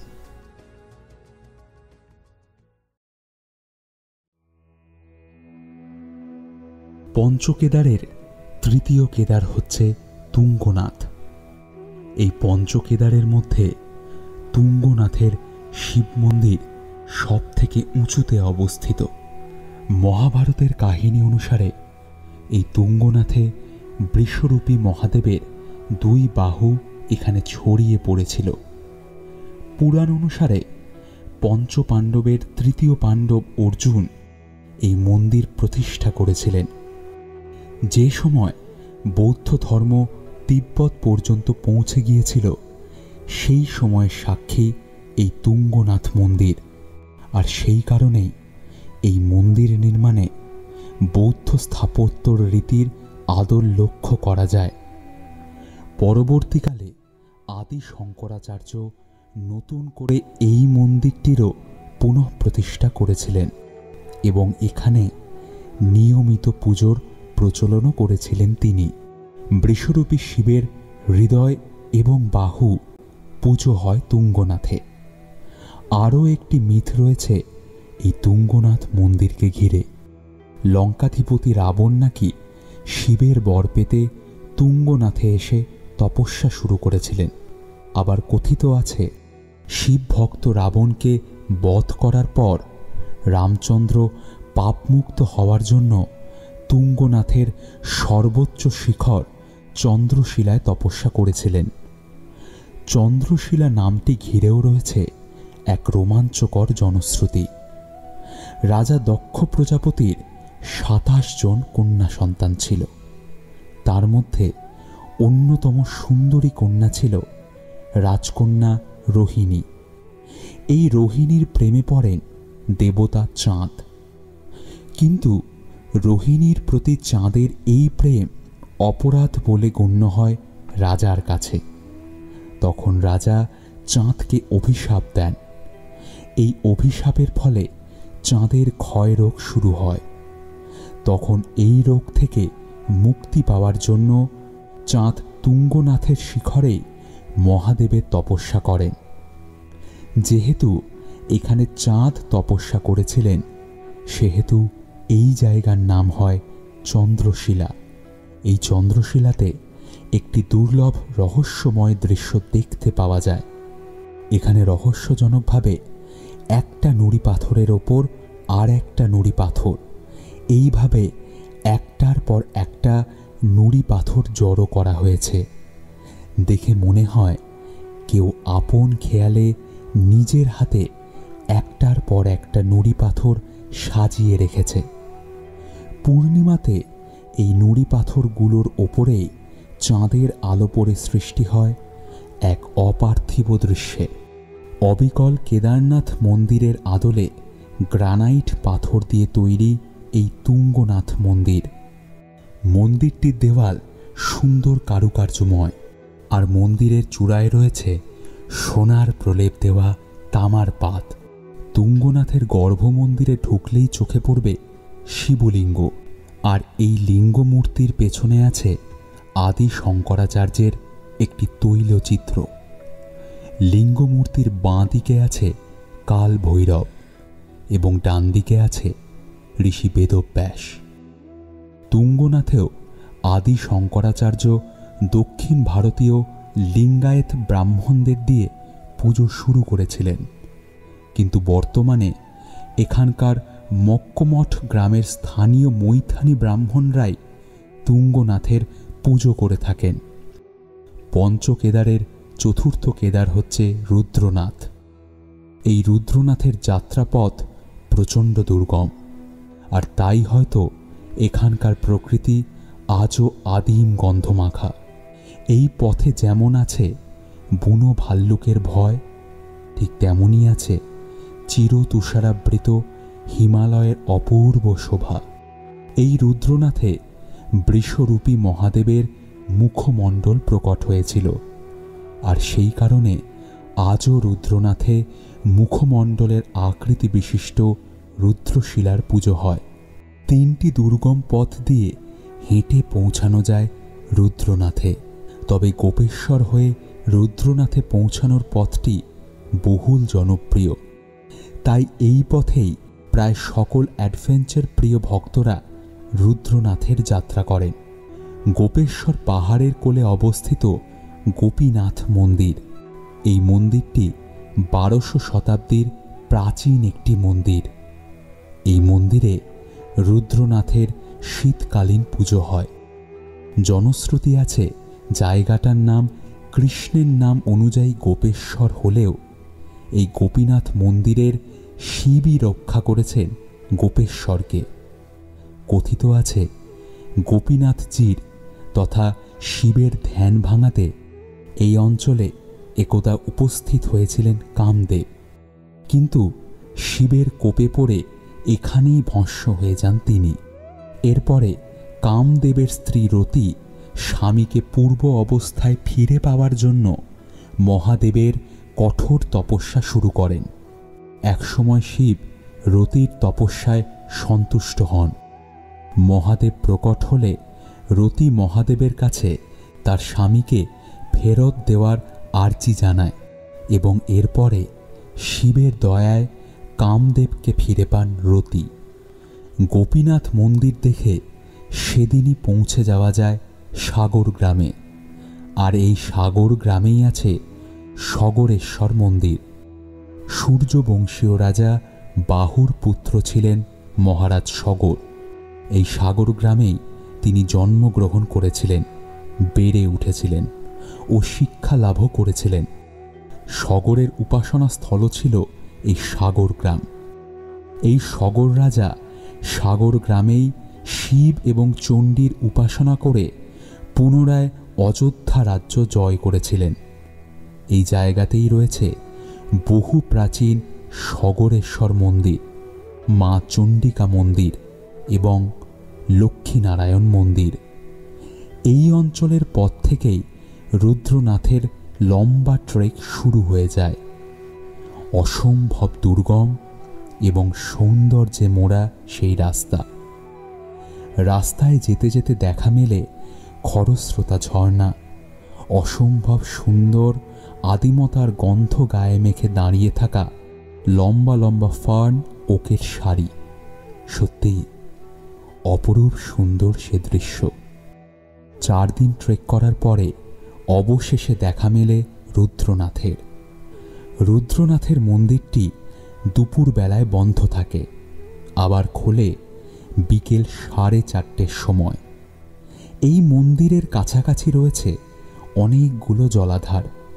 সেগুলো হল সূর্যকুণ্ড, চন্দ্রকুণ্ড, তারাকুণ্ড, মানাকুণ্ড, যোধাকুণ্ড ইত্যাদি। রুদ্রনাথ মন্দিরের কিছুটা নিচ দিয়ে বয়ে চলেছে বৈতরণী নদী। এই বৈতরণী নদীর অপর নাম হচ্ছে রুদ্রগঙ্গা। রুদ্রনাথ মন্দিরের চারপাশে রয়েছে পঞ্চপাণ্ডবের 5টি মন্দির, তবে এখানে পর্যটকদের প্রবেশ নিষিদ্ধ। পঞ্চকেদারের 5 নম্বর কেদার হচ্ছে কল্পেশ্বর। প্রাচীন আদিম রূপকে সম্পূর্ণ অক্ষত রেখে তৈরি হয়েছে এই কল্পেশ্বর মন্দির। বিশাল একটি হেলানো পাথরের আড়ালে তৈরি এই কল্পেশ্বর মন্দির বা কল্পেশ্বর গুহা। এই কল্পেশ্বর পঞ্চকেদারের মধ্যে একমাত্র মন্দির, যে মন্দির সারা বছর দর্শনার্থীদের জন্য খোলা থাকে। এই কল্পেশ্বরে সাধু সন্তরা নিশ্চিন্ত মনে ধ্যান করে থাকে, কারণ দুর্গম পথের জন্য এখানে জনমানবের সংখ্যা বা কোলাহল খুবই কম।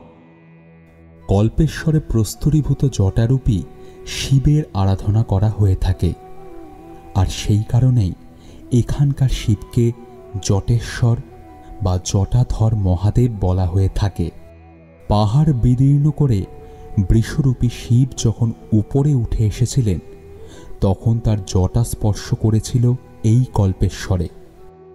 এই পৌরাণিক ঘটনার সাথে সাথেই কল্পেশ্বরকে নিয়ে আরও একটি মিথ প্রচলিত আছে।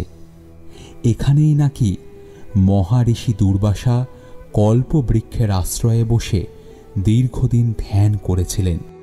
কল্পেশ্বরকে সাজানো হয় একটু অন্যভাবে। ফুলের শৃঙ্গারে সজ্জিত করা হয় তাকে। গুহার আড়ালে থাকা মহাদেবকে এই সাজে দেখলে সত্যিই মন ভরে যায়। এই কল্পেশ্বর মন্দিরের পুরোহিতরা আদি শঙ্করাচার্য প্রতিষ্ঠিত 10 নামী সন্ন্যাসী সম্প্রদায় ভুক্ত। এরা সবাই স্থানীয় অধিবাসী। বংশ পরম্পরায় এরাই কল্পেশ্বরের পুজো করে থাকেন। কল্পেশ্বর দর্শনে মনে এক অদ্ভুত প্রশস্তি নেমে আসে। এই পঞ্চকেদার দর্শনের পর পূর্ণ হয় কেদারনাথ দর্শন। কেদারনাথের অজানা রহস্য এখনো পর্যন্ত উন্মোচন হয়নি। রহস্য ঘেরা কেদারনাথ রহস্যময়ী থেকে গেছে সবার কাছে। তবুও বরফে ঢাকা পাহাড়ের ঢালে অবস্থিত দ্বাদশ জ্যোতির্লিঙ্গের অন্যতম জ্যোতির্লিঙ্গ এই কেদারনাথ সব সময় সবাইকে আকর্ষণ করে নিজের কাছে। শাস্ত্রমতে এটি হিমালয়ের সর্বশ্রেষ্ঠ তীর্থক্ষেত্র। বলা হয়ে থাকে কেদারনাথের মাটি নাকি চন্দনের সমান। পুরাণ, জনশ্রুতি এবং তীর্থযাত্রীদের নানান অভিজ্ঞতা, ইতিহাস সবকিছু মিলিয়েই কেদারনাথ রহস্যে ঘেরা একটি পুণ্যভূমি। আপনারা শুনছেন কুকু FM। শুনুন যা মন চায়।